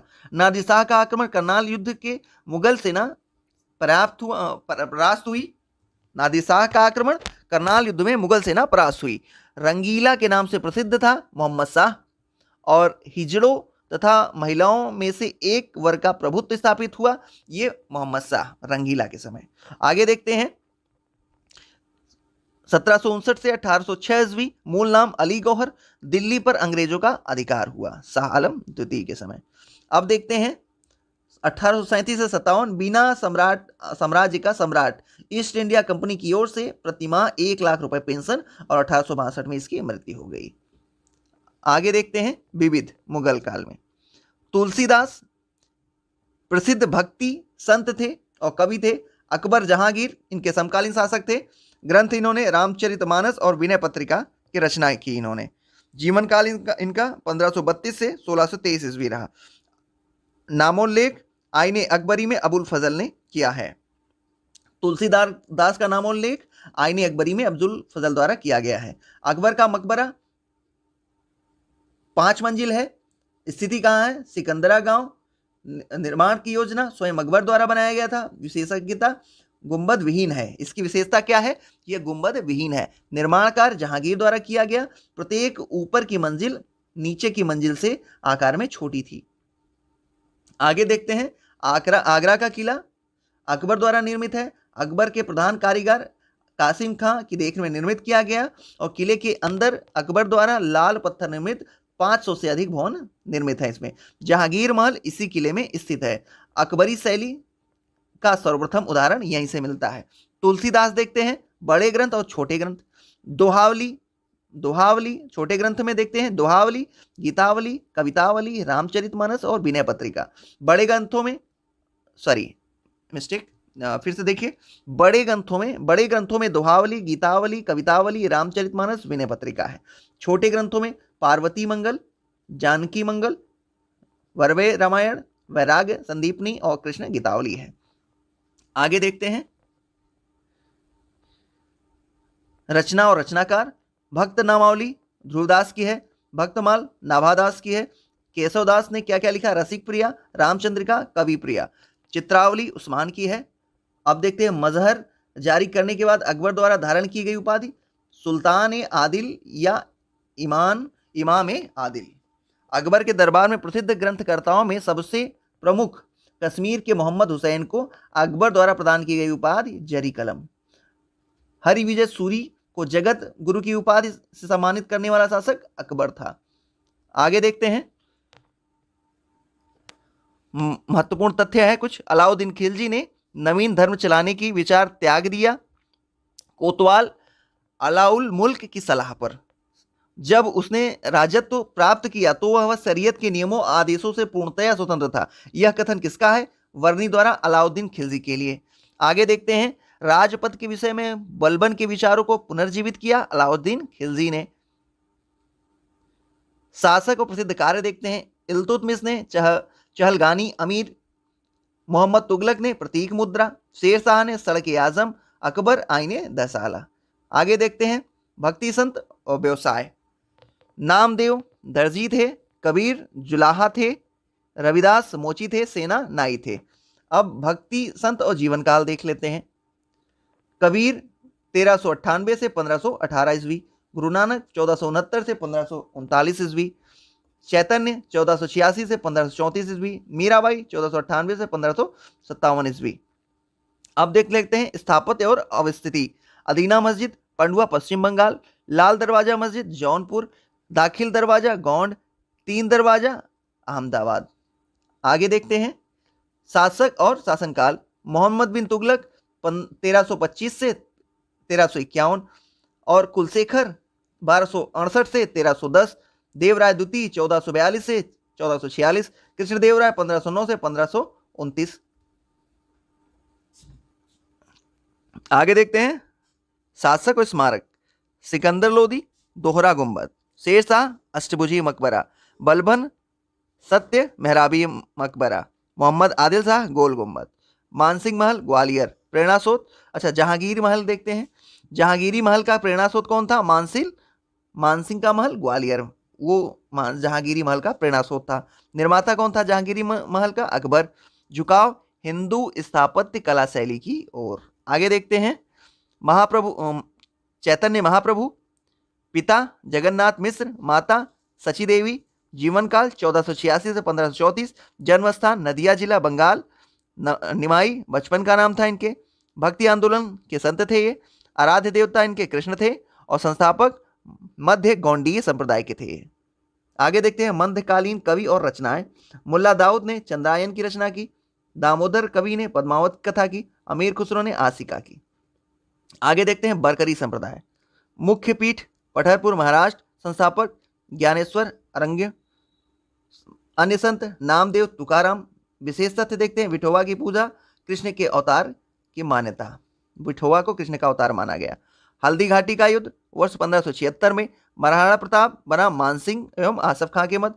हकीम खान सूर महाराणा की सेना के अग्रभाग के सेनापति थे और परिणाम क्या हुआ? महाराणा प्रताप पराजित हुए हल्दी घाटी के युद्ध में। तो चलिए इसी के साथ आपका ये खत्म मतलब समाप्त होता है। चलिए फिर अगले पार्ट में हम फिर मिलते हैं किसी नए सब्जेक्ट के साथ। तब तक के लिए बाय बाय। चैनल को आप प्लीज़ सब्सक्राइब करें, शेयर करें, कमेंट करें और वीडियो को लाइक करें।